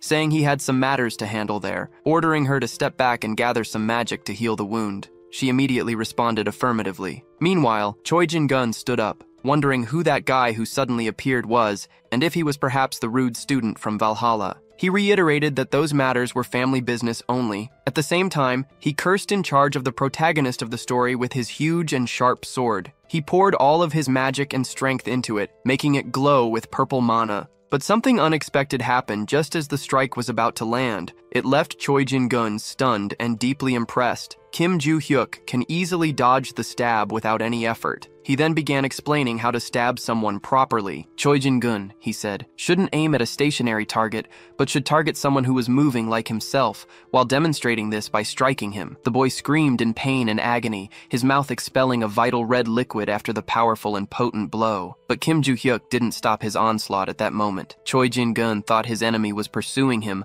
while simultaneously pushing him back. Suddenly, he took another powerful and potent strike to the middle of his weak and useless body. He was driven into the ground, causing significant destruction. His expression was no longer that of a living person, but of someone utterly defeated. Kim Joo-hyuk watched him on the ground without saying a single word. He then asked if Oram was okay, receiving an immediate affirmative response. He also asked if she could walk while she attempted to move. Suddenly, a purple magic aura caught the protagonist's attention. Choi Jin-gun's body was exuding abundant magical smoke at that moment. Brace commented to Kim Joo-hyuk that it was a magical sword, receiving an affirmative reply along with a question about whether that guy was evil too. Suddenly, the villain firmly planted his feet on the ground. He quickly stood up, cursing furiously at the protagonist of the story. He also said that the protagonist was just a useless freshman from Valhalla. He accused him of underestimating the offensive leader of the guild while preparing a strike with his sword. But that stab was easily blocked by Kim Joo-hyuk. Choi Jin-gun then thought that even magic could make the protagonist move. Kim Joo-hyuk immediately called the guild's offensive leader. He asked if he had chosen a different position because it fit better, striking him as he spoke. The leader was sent flying far away,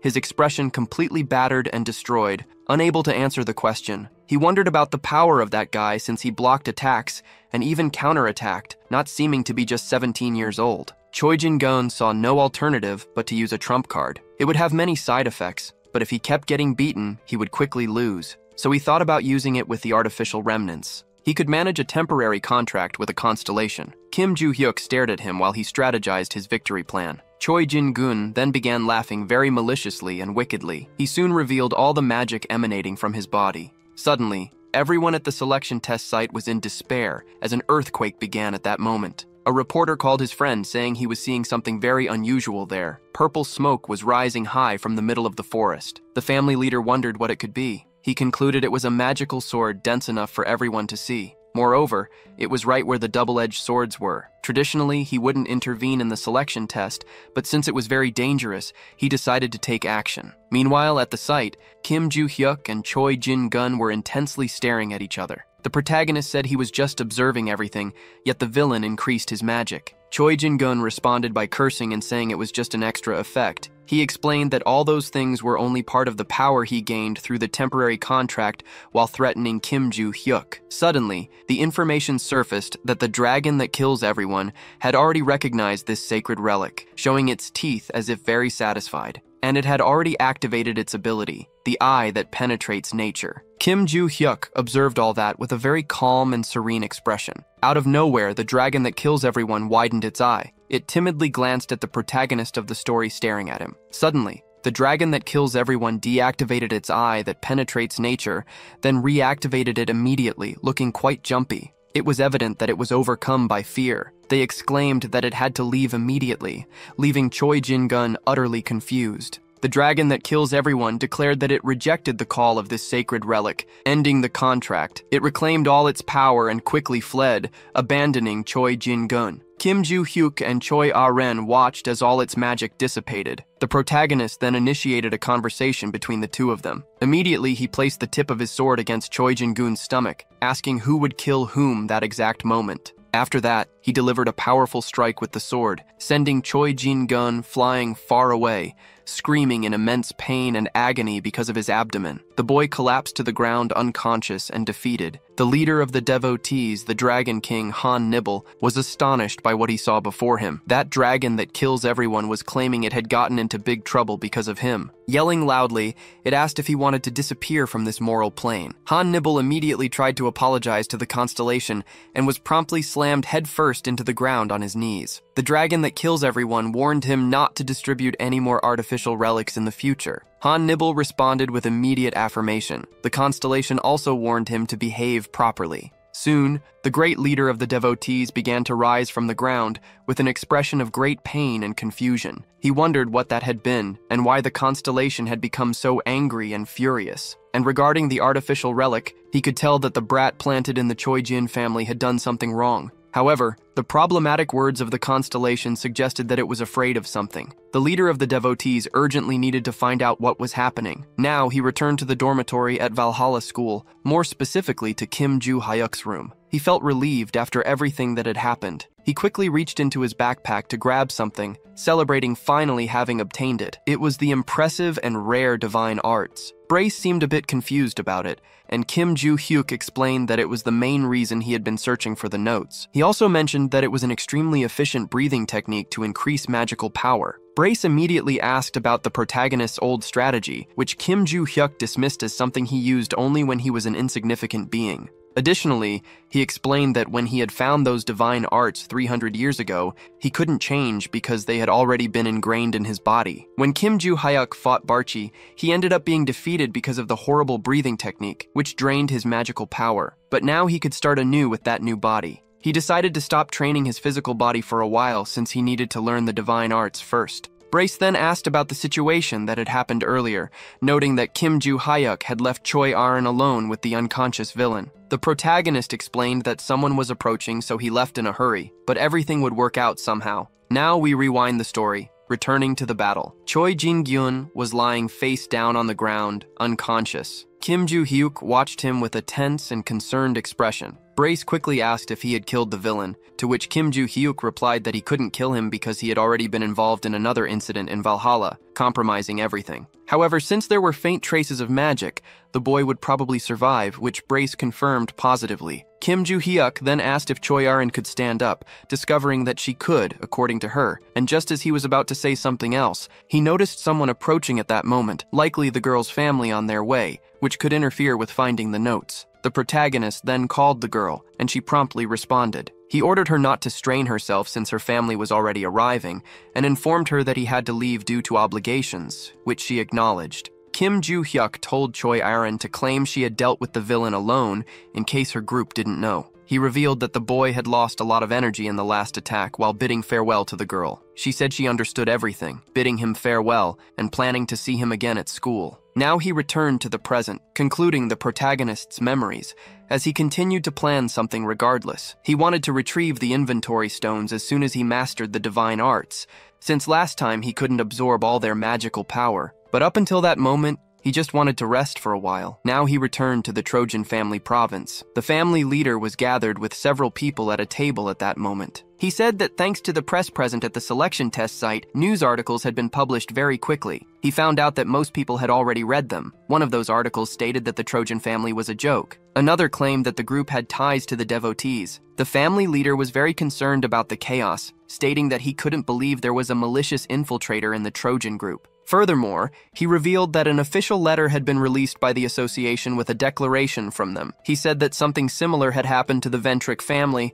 and since their ties were distant, they had remained silent. But this approach would no longer work. The leader asked about Choi Ah-ren and also informed him of Choi Jin-gun's arrest, learning that the little girl was safe and being treated in the family hospital. He also discovered that the injury had been significant, but the bleeding had stopped and the organs had not been damaged, eliminating the need for surgery. Upon learning this, the leader expressed his great relief. Someone at the table informed him that there were some articles about Ms. Aaron. The news praised her, saying she had defeated a member of the devotees despite being just a student. Following in Kim Joo-hyuk's footsteps, the family leader was a bit confused since the little girl had gone against her own group, yet the reports were celebrating this. Then, a man sitting at the table said that all of this was a relief because the selection test had ended in chaos, but the next family head had been confirmed. It also explained that those kinds of articles would certainly help Choi Arin establish her position as the successor, with the leader agreeing. The leader thought it was good for the little girl to have a legitimate chance to prosper,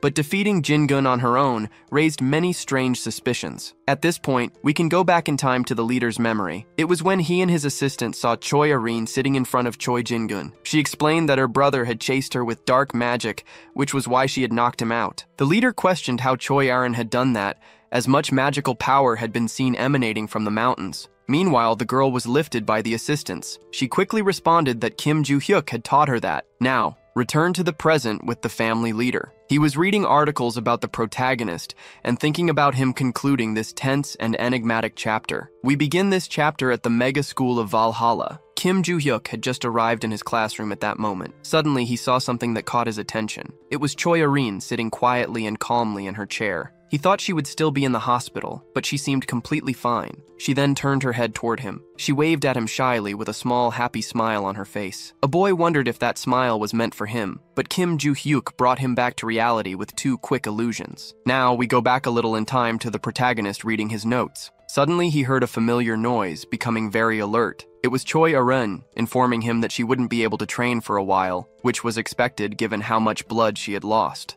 Kim Joo-hyuk quickly responded, saying it was no problem since he would be solving some issues in the coming days. She then sent several stickers, making him quite nervous with so many messages in a row. Suddenly, Grace appeared saying he had something to reveal, piquing his curiosity. He informed him that the dark magic was very familiar. Kim Joo-hyuk questioned him about his memory, but Grace couldn't recall anything. He explained that he hadn't forgotten, but seemed to have something blocking his memory. Kim Joo-hyuk hypothesized that the cause was that pesky guy Brace had mentioned before, and Brace agreed. Brace said he wasn't 100% sure, but satisfying the second condition might theoretically overcome that block. The protagonist then associated this with the center of the Great Forest. He thought it was just an area used for performance evaluations, but it also served for the final practical exam, where the worst performers were immediately expelled. Kim Joo-hyuk then reached the unfortunate conclusion that he would have to wait until the exam period, losing a lot of time. Now we return to the present, where the protagonist emphasized that he needed time to adapt to Shingong anyway, quickly deciding to search for the center of the forest. Suddenly, the teacher entered the classroom, ordering the students to organize themselves. He informs the class that an announcement would be made before the lesson begins. He asks about the inter-school competition happening next month and learns that the students were already aware. Kim Joo-hyuk ponders over the battle, and Brace adds that the teacher mentioned it after the bi-monthly exam. The gray-haired man explains that the school intends to select students with highest scores in the final exams to participate. Right after saying this, he calls the protagonist to his office, leaving him confused. Now, leave the classroom and head to another location in Valhalla. The teacher remarks on how often they meet there, and Kim Joo-hyuk responds that it's the teacher's fault. He agrees it's his fault, but says this time the matter concerns Kim Joo-hyuk's participation in the inter-school competition. Before the teacher gets to the important part, Kim Joo-hyuk declines the invitation. However, he's still asked about the competition, and the teacher promises to explain it in detail once again. It involves the 3 largest hunter training institutions in the world,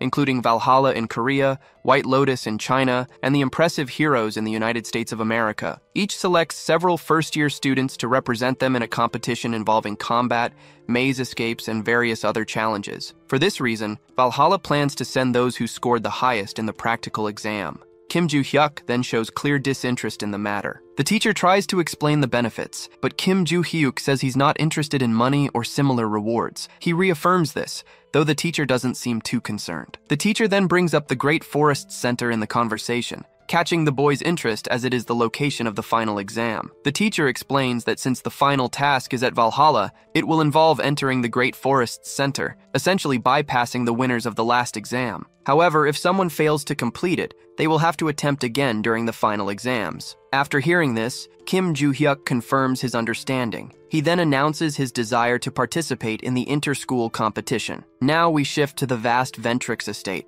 located in the United Kingdom. There, the family head, Adelia, asks about the progress of the preparations. She is told everything is going well, but it will take another month to complete, to which she responds that everyone should simply continue their efforts. She also inquires about Valhalla and the people of Rockdale Ventrix, discovering that no issues have been reported regarding their movements. She immediately orders her employee to voice any suspicions, and he responds affirmatively. He then mentions news unrelated to them, but quite disturbing, piquing her curiosity. The rumors suggested that certain people were building a structure made entirely of paper notes in the market. Adelia is shocked to learn this, and discovers that Black Cat is likely responsible for the deed. She wonders what they are planning, as such a thing is highly unusual. Adelia quickly opens her tech panel, discovering that the Beat Mask was demanding a more detailed report. She immediately calls for Ms. Constellation, concluding these scenes of the chapter. Now we are in the 7th territory of the market. There, the movement of machinery is observed, and Black Cat watches everything from a vantage point. He states that he would do anything ordered by the Constellation, but the purpose of building a structure entirely of fragile paper notes was unknown.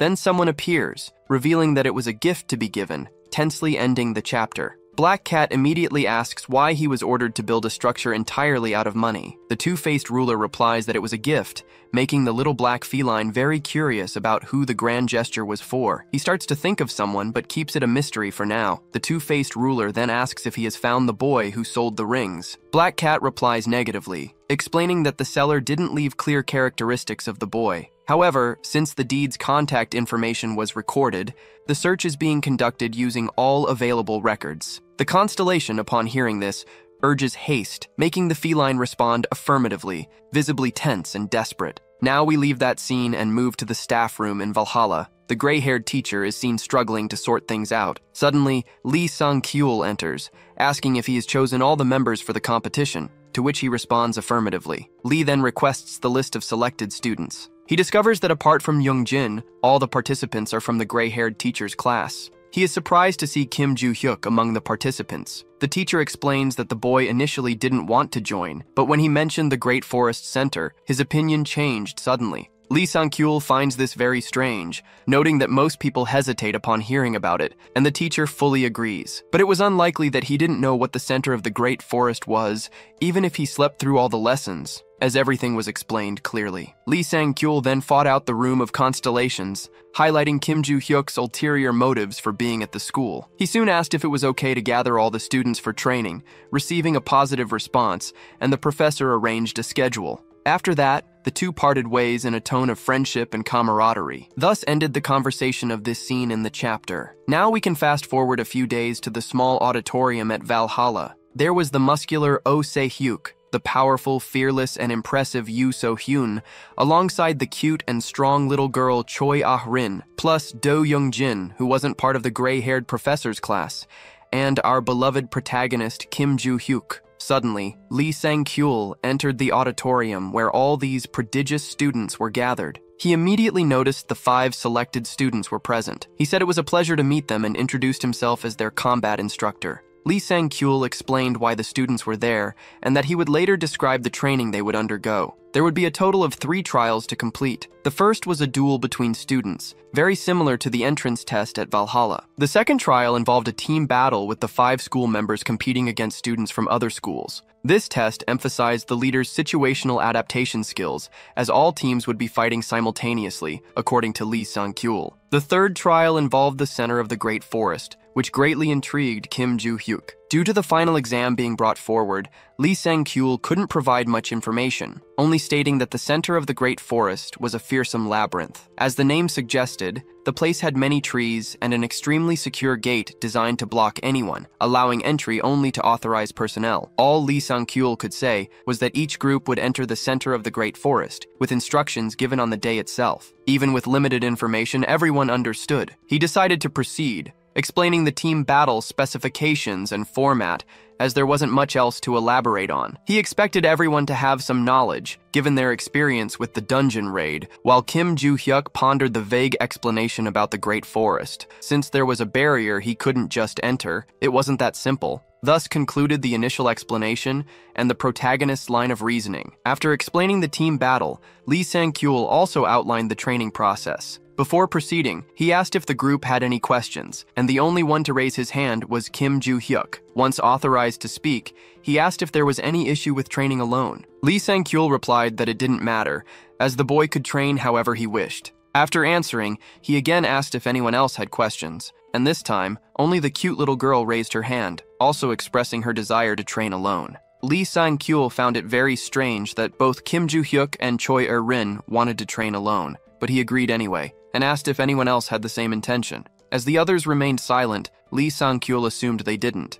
He then decided to wrap things up for the day, informing them he would see them again during training. Receiving an affirmative response, the students began to stand and leave the venue. Kim Joo-hyuk thought that before the competition began, he would have mastered the technique, fully absorbing the mana and improving his condition. All of his free time would be dedicated to training, and while thinking this, someone called out to him. It was Choi Er-rin, asking if participating in the training was a good idea. He was slightly confused by this question since, in his mind, she planned to train alone. She had also mentioned she couldn't push herself too hard, reinforcing that idea, but then she considered that there was a catch to all this. Suddenly, we delve into her memories from some time ago, where the professor mentioned reading the newspaper articles and wanting to understand her decision better in person. He asked if she really wanted to participate in the event. She asked if Kim Joo-hyuk would be attending, to which the professor confirmed. Thus, Choi Er-rin decided to participate as well, leaving the professor quite impressed, given that her body hadn't fully recovered yet. She assured him she would be fine, gaining the trust of the gray-haired professor. Now back to the present. Choi Er-rin thought that little time remained before she could become the head of the family, but there was still a catch. Thanks to Kim Joo-hyuk, she had found another goal to pursue. This goal was to grow stronger as a team, helping him achieve his individual goals. Just as he had previously helped her willingly and generously, he was somewhat confused by her odd way of speaking, stopping and smiling, but nonetheless advised her not to overtrain, and she responded firmly. Kim Joo-hyuk then explained that most of the training would focus on mana control, and that their physical preparation would center on walks, which she confirmed positively. After giving all the instructions and tips, he bid farewell to Choi Er-rin, informing her he would finish his work and then help her a bit more. Now we find ourselves in what appears to be a prison, with the moon shining in the dark sky. A man with broken teeth was screaming in agony, begging for mercy in that place. He just wanted to leave, offering bribes to the men there. One of them held an extremely sharp and large knife in his hands, with a dark and frightening expression. He suddenly struck the young show-off in the chest, making him groan and bleed heavily. The man collapsed to his knees, his hands behind his back, unconscious and defeated. Lisa asked why Elle hadn't finished the situation already, and he replied that it wouldn't be fun to end it so quickly. The girl became enthusiastic, as another mission had arisen to be successfully completed. The boy asked if it was a new target to kill, and she responded affirmatively. On the girl's phone was a picture of Kim Joo-hyuk, the young man from Valhalla, ending the chapter with a shocking mission against the protagonist. The vigilante's victim was still there, bleeding with a knife in his chest. One of them began a conversation as he removed the weapon from the boy's body. Nandul asked why they had taken on the job of killing a useless student. Lisa replied that the client had probably paid a fortune for it. The deadline was a month since the boy needed to be killed during the inter-school competition. Nandul asked Lisa why they didn't just finish the mission now, and she explained that the dormitory security was strong, making it almost impossible to breach the barrier. They countered that, theoretically, it would be even more complicated during the school competition, considering the other schools present, something Lisa had already heard from Aaliyah. They said the third day's task would be in the Great Forest's center, involving a mysterious maze. Lisa also learned that the goal was for students to traverse the area, and Nandul grew curious about whether instructors would be present. She explained that no one would be there except for a drone and a few guards at the entrance, as the teachers and counselors would be watching from afar. They would have to hide after Aaliyah infiltrated first, which Nandul found boring. Lisa emphasized that completing the mission was the priority, and Nandul agreed. Now we fast forward a month to the first day of the inter-school competition. All the students were excited about the event's start. Rockdell Ventrick observed everything in complete silence. He then delved into his mind, going back some time. On that day, he answered a call from his dear father. He informed him that he had received the money for Eden Ventric, which his father acknowledged positively. He also mentioned that with the money, he had paid for a divine contract, ordering Il Shinjo to kill Kim Ju-hyuk. His father was shocked to hear this, but Rockdell Ventric explained there was nothing linking the two to these malicious actions. Regardless, he would ensure that was the case, as the Samseoldo Il Shin group had already accepted the commission. Eden Ventric had heard of the senior assassin group, made up of 3 individuals working together to become an unstoppable force. Because of this, his father urged his son not to draw too much attention, to which Rockdell agreed. Now back to the present, Rockdell Ventric reflected that Il Shin had already sent confirmation that Kim Ju-hyuk would be handled during the competition. Thus, he didn't need to sit and watch. He immediately called his assistant Julia to leave the area. Suddenly, a man dressed in black appeared on the podium, welcoming the students and spectators. It was Shim Daikun, the president of Valhalla's council. Before the competition officially began, he wanted to introduce the representatives from each school. He started with White Lotus from China, followed by the heroes from the United States, and finally, the remarkable students from Valhalla representing South Korea. Shim Daikun announced that the competition would last 3 days, and that the first day's task would be individual duels among the students. He requested the representatives from each school to return to their waiting rooms to await the battle list. Everyone began heading to where they had been instructed. Lee Sang-cheol observed them attentively in silence. Suddenly, someone with a very familiar voice called out to him. It was the senior hero instructor, Jack Rover, greeting him after a long time apart. Lee Sang-cheol joked, agreeing and calling him third place, making Jack quite angry with the nickname. After all, Valhalla hadn't managed to take first place, and the senior instructor knew it. Jack Rover then said this year would be different. The heroes would undoubtedly secure the top spot on the leaderboard, but Lee Sang-cheol questioned that statement. However, the killing of others was strictly prohibited, as stated by Choi Jong-seok. He brought up the pinnacle of all contractors, someone the senior director of Valhalla already knew about. That individual was called the Destroyer, his real name being Logan. Jack Rover quickly revealed that the son of this impressive contractor was part of the heroes, leaving the senior director stunned. The boy had gone as their representative and was right there. He was Logan's son. Named Logan Jr., Lee Sang-cheol expressed his anticipation to see the boy's potential, only to be told that Logan Jr. had already made a contract with his father's constellation. He was impressed by this information about the pact with the destroyer of everything. The boy likely wielded the same destructive power, though Jack Rover slightly downplayed this, explaining that the father was better at utilizing it. Jack also noted that Valhalla wasn't asking questions just about Kim Ju-hyuk. He had heard that Kim Ju-hyuk had defeated and captured a villain, a fact confirmed and elaborated upon by Lee Sang-cheol. Jack Rover then said that Kim Ju-hyuk would make a good match for Logan Jr., as they were already capable of defeating experienced adults. Lee Sang-cheol gave a lukewarm response. Suddenly, the announcer declared that the participants for the first round had been revealed. The senior instructor responded that his friend would soon understand his half-hearted reaction, specifically after watching the fight. At this moment, Kim Ju-hyuk was already standing in front of his opponent. Shim Deok-hoon explained that the rules were simple, and essentially the same for all matches. The first to win would be declared the victor. Even if a vital point was hit with a weapon, the stadium system would automatically reduce the damage, sending electric pulses to mimic the pain for the target. This protection system would remain in effect until the next round. After the countdown, the matches could begin. As Kim Ju-hyuk listened to the announcer, he wondered why they used something like that, and Brace said it was to ensure he remained fit to fight at least through the first and second days. The countdown was already in its final seconds. It ticked down to the last moment. Suddenly, the starting signal was given, and Kim Ju-hyuk charged quickly at his target. But then, he felt something unexpected. His attack had been blocked by his opponent. The opponent mocked Kim Ju-hyuk's apparent weakness, ending this chapter with the beginning of what promised to be an epic battle. Kim Ju-hyuk replied that he didn't think he was strong, but rather that he aimed for a long road ahead. The boy retorted, saying his enemy was more modest than he expected. But for Kim Ju-hyuk, it didn't matter whether he was kind or talkative. He was still growing. While fighting, he asked his opponent how much longer he could withstand his powerful blows. Meanwhile, the boy stood completely still, fearful of what was coming. Kim Ju-hyuk quickly prepared to strike him without mercy. He delivered a super strong and powerful blow to the boy's frail body. The boy felt his knees gasping for air, commenting on the weight of that punch. Kim Ju-hyuk said the boy was quite tough since he had hoped to knock him out with just one punch but failed. The senior instructors were watching everything attentively from above. Lee Sang-cheol commented that the boy was indeed strong. Jack Rover responded that he had seen Kim Joo-hyuk's performance alongside his students before, but there was a catch. Back then, he didn't seem as intimidating. Still, Jack Rover held on to hope because the battle wasn't over yet,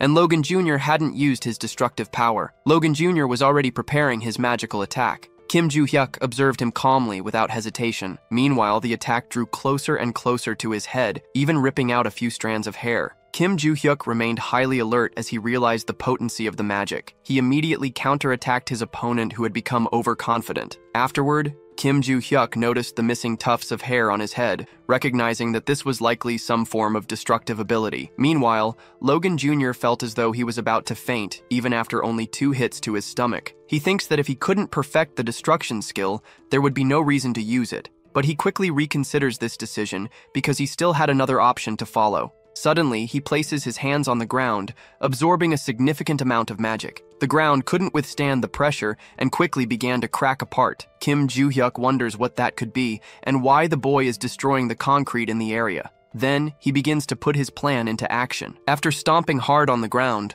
all the concrete starts to levitate. Logan Jr. thinks that since Kim Joo-hyuk can dodge attacks by seeing them, he would need to strike from a place out of sight to win. But the protagonist had blood in his eyes and was intensely focused on the battle. Suddenly, Logan Jr. realizes that Kim Joo-hyuk had found him. But at that moment, it was already too late to retreat, so he decided to continue his attack. His decision was utterly foolish because out of nowhere, he took a hit from a piece of concrete to his forehead. Kim Joo-hyuk immediately reveals that he had seen him hiding behind the tiles, but also adds that it wouldn't have been easier to find him if he had been attacking with magic. Then the protagonist lands a powerful punch to his opponent's face after saying all that, sending him flying far away until he stopped with a harsh impact. The announcer quickly declares the end of the round, aiming Kim Joo-hyuk from Valhalla Academy as the winner. Lee Sang-kyul comments that this explains his calm demeanor, while Jack Rover is left speechless. He also states that the boy is a true prodigy monster. In the next round, Kim Joo-hyuk faces Lee Won-pong from White Lotus, winning effortlessly. After that, his opponent Lee Bella from The Heroes also loses easily. Finally, we arrive at the individual duel against the sweet Choi Ah-rin. She remarks that they had reached the final round, suggesting that Valhalla's victory was merely guaranteed, and that there was no real reason for the battle except to establish the ranking. She asks if she should forfeit since the winner would receive the scholarship, and she didn't care much about the prize. Kim Joo-hyuk shares the same sentiment, but orders her not to give up because it would be presumptuous not to demonstrate combat skills. He also says that Choi Ah-rin should show him how much she had improved.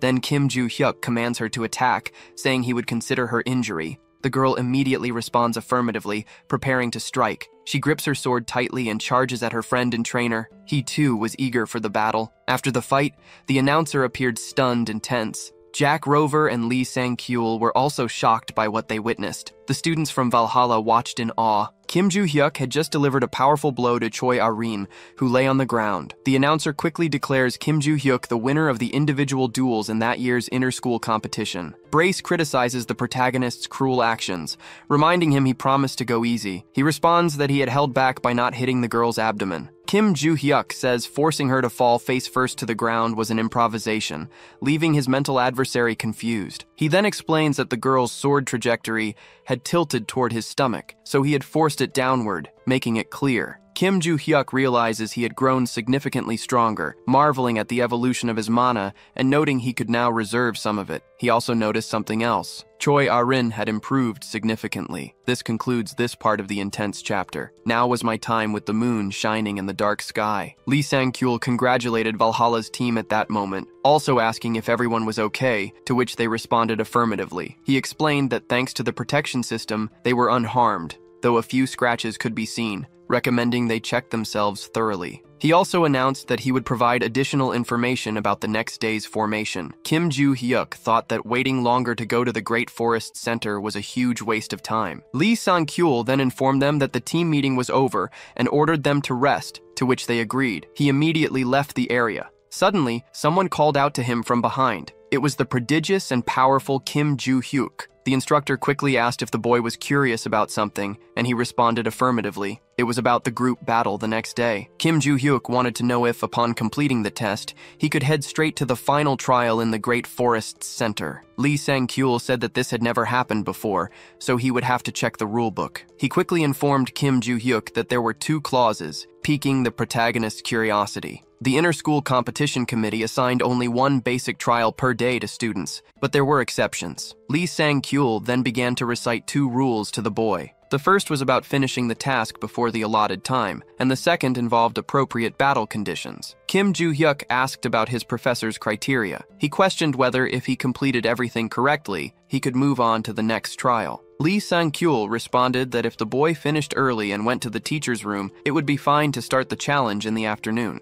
Kim Joo-hyuk acknowledged this, saying he would see him the next day. The 2 bid farewell on that beautiful dark night. Brace asked the protagonist about his plans, and he affirmed that it was a relief to know about the trial in advance. The strange-looking man said he understood, commenting on the trial. Yesud Kim Joo-hyuk was planning to eliminate students from the other academies, but Kim Joo-hyuk called him an idiot, explaining he was referring to the first trial, not the second. Brace acknowledged his misunderstanding, and the protagonist thought about one more thing. It was that he had no time to waste concluding the scenes of this chapter. Now we move to the next day in Valhalla's surrounding area called Yasin. The announcer expressed his pleasure in seeing everyone again, ready to reveal the second trial of the inter-school competition. That day's event would be a group battle with the 5 representatives from each academy facing off in the mountains, a difficult task due to the terrain. A megadrome with a massive camera would broadcast the trial. All the Valhalla students were already preparing for the start. The girl with the tiara wondered when Kim Joo-hyuk would arrive, as the trial was about to begin. Suddenly, he arrived, apologizing for being late. The girl was very upset because of the time, but the protagonist argued that he hadn't heard his alarm. She retorted, saying he should have been there 30 minutes earlier as the professor had instructed, but admitted she had been thinking of something else at the time. Kim Joo-hyuk was growing frustrated with the girl scolding him, even after he had apologized. He then announced that he would handle everything, leaving her stunned. She doubted Kim Joo-hyuk even knew what he was talking about, given that it was a group battle, but he insisted he understood. The girl continued to scold him, pointing out that despite his victory in the individual duel, other teams would gang up on them, making it foolish to go alone. She then asked the group if they had any complaints. Choi Aaron suddenly arrived, asking to speak, and the girl already suspected what the cute little girl might say. But instead of complaining, Choi Aaron simply asked to accompany Kim Joo-hyuk, receiving a negative response that left the tiara girl furious. The protagonist then asked the girl with the tiara to stop chattering,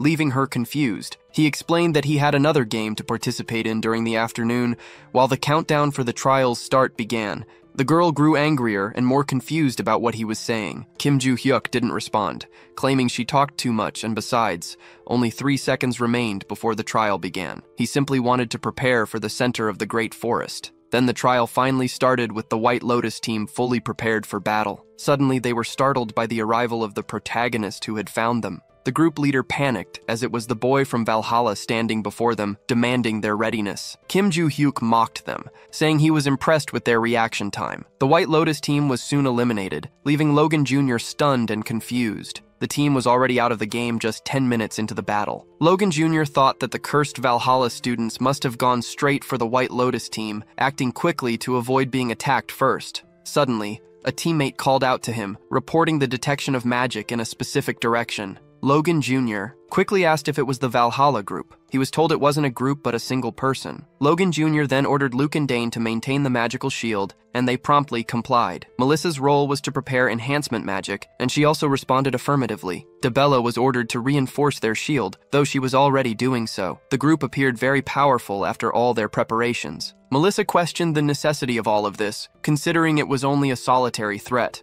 Logan Jr. replies that he would definitely need it, considering the threat posed by the powerful Kim Joo-hyuk. Debella remarks that Melissa had never fought against the boy before, and was unaware of his extraordinary skills for a high schooler. The blonde girl argues that her friend hadn't fought him either, and Logan Jr. points out that there's no comparison to someone like him. The boy in white clothes suddenly informs them that the magic had disappeared without warning. 2 members of the group comment that it could mean they had left or perhaps just taken a look before retreating. Nevertheless, they remained well prepared for a potential surprise attack. They were alert, using all possible powers and protections at that moment. Suddenly, a shadow is spotted circling the area. Logan Jr. realizes who it is. He thinks that Kim Joo-hyuk is right above the group. In an instant, he takes his sword strike directly to the top of his head. There was the powerful boy from Valhalla delivering a potent and strong blow. Logan Jr. collapses, completely defeated and unconscious on the ground. The little girl is desperate over what had just happened in front of her, but it's too late to react as Kim Joo-hyuk is already attacking her with great force as well. The blonde girl tries to call out to him, preparing to take him by surprise. He wonders what the yellow orb flying toward him is, and immediately defeats the girl because no matter the situation, she should never have thrown a magical circle. Suddenly, 2 more boys from Logan Jr.'s group appear behind him, aiming to attack with their fists. But Kim Joo-hyuk is fully prepared, gripping his powerful sharp sword firmly. With a single decisive strike, he kicks them both down without hesitation. The cowardly boys are left writhing in pain and agony after being hit squarely. Kim Joo-hyuk then eliminates the heroes effortlessly, relying solely on his strategies. He immediately starts thinking about heading toward the center of the Great Forest, concluding this action-packed and thrilling chapter. Now we're in Valhalla's grand monitoring room, where the announcer wonders how everything had unfolded so quickly. Kim Joo-hyuk had finished the battle in less than 23 minutes, most of which he spent exploring the area. According to the man with the mustache, this would disrupt the day's schedule, posing a significant problem. Lee remarks that according to the rules, they could begin the next trial immediately if there was enough time. The next test would take place in the Great Forest, and Valhalla's assistant chief sought approval to speak with the other teachers to proceed. The competition's coordinator requests that they inform him of their decision,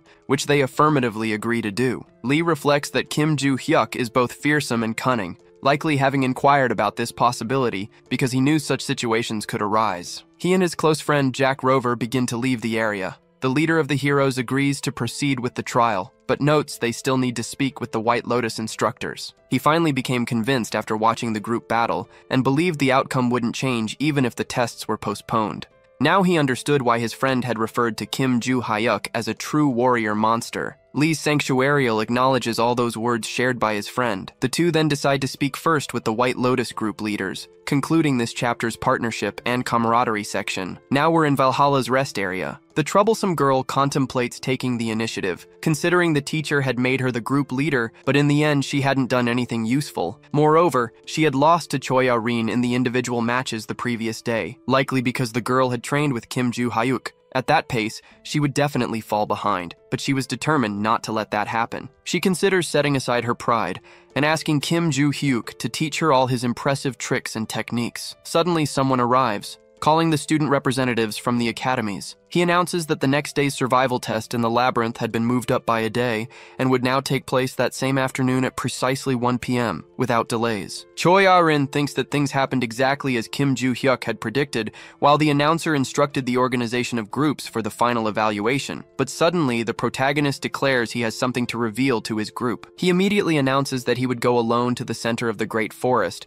and that the rest of the team would be on their own. But if they had any problems, they could call him, leaving the annoying little girl stunned by this additional individual match involving the prodigy boy. She thought they had already won the 2 previous trials, so they just needed to avoid getting the worst score in the final test. Even if it was a survival challenge in a labyrinth, the center of the Great Forest was more about the environment itself, rather than any major concerns with monsters. Kim Joo-hyuk was slightly confused by all of this, and the girl also won a cool nickname. Thus, this tense preparation for the trials in that feared and dangerous place concluded. Now, we are at the center of the Great Forest, specifically at the labyrinth's gate. The announcer informed everyone that the students had reached the final test of the competition: survival in the dreaded labyrinth. Everything was quite similar to the previous evaluation, with the audience able to watch events through a holographic screen. Before the test began, the commander gave some warnings about the labyrinth, specifically regarding the trial's content and evaluation criteria. The center of the Great Forest, where the day's evaluation would occur, was a location shaped by enormous trees, as its name implied. Inside, there was a labyrinth unlike any other, a unique environment where it never stopped raining, with low-level monsters and few threats. The rain and thick shrubs were the real challenges to survival. The trial's content focused on how well someone could survive. When the students entered the labyrinth, their conditions would be assessed, and after 5 hours, those least affected would receive higher scores. Combat between groups was prohibited. Suddenly, after all of these explanations, the story shifted to the abandoned warehouse of Valhalla. Someone arrived, informing the vigilance that the students had entered the dangerous forest. It was Shinjo Samsul Olya promptly responding to them. There seemed to be some magic blocking their access to the labyrinth's main gate, maintained by 2 individuals, according to the group leader. The man said they would need to deal with the dew first. Suddenly, an impressive purple portal opened, and the trio immediately disappeared, teleported away. A screen full of flickering and darkness appeared abruptly afterward. Watching the battle, Lee Sang-kyeol wondered what that could be. The monitoring cameras in the forest center were all failing simultaneously. As a result, the students in the labyrinth could face problems, so all the teachers gathered decided to enter the forest, according to the master instructor. Everyone began running toward the trial area. Lee Sang-kyeol arrived, exhausted and out of breath, shocked by what he saw in front of him. Everything there was utterly destroyed and collapsing, leaving him confused about what had happened. Now, you won't find out what happened until the next video. We don't know if everyone's still alive or not. If you think they are, let us know in the comments. I hope to see you here tomorrow for another amazing Manhwa video.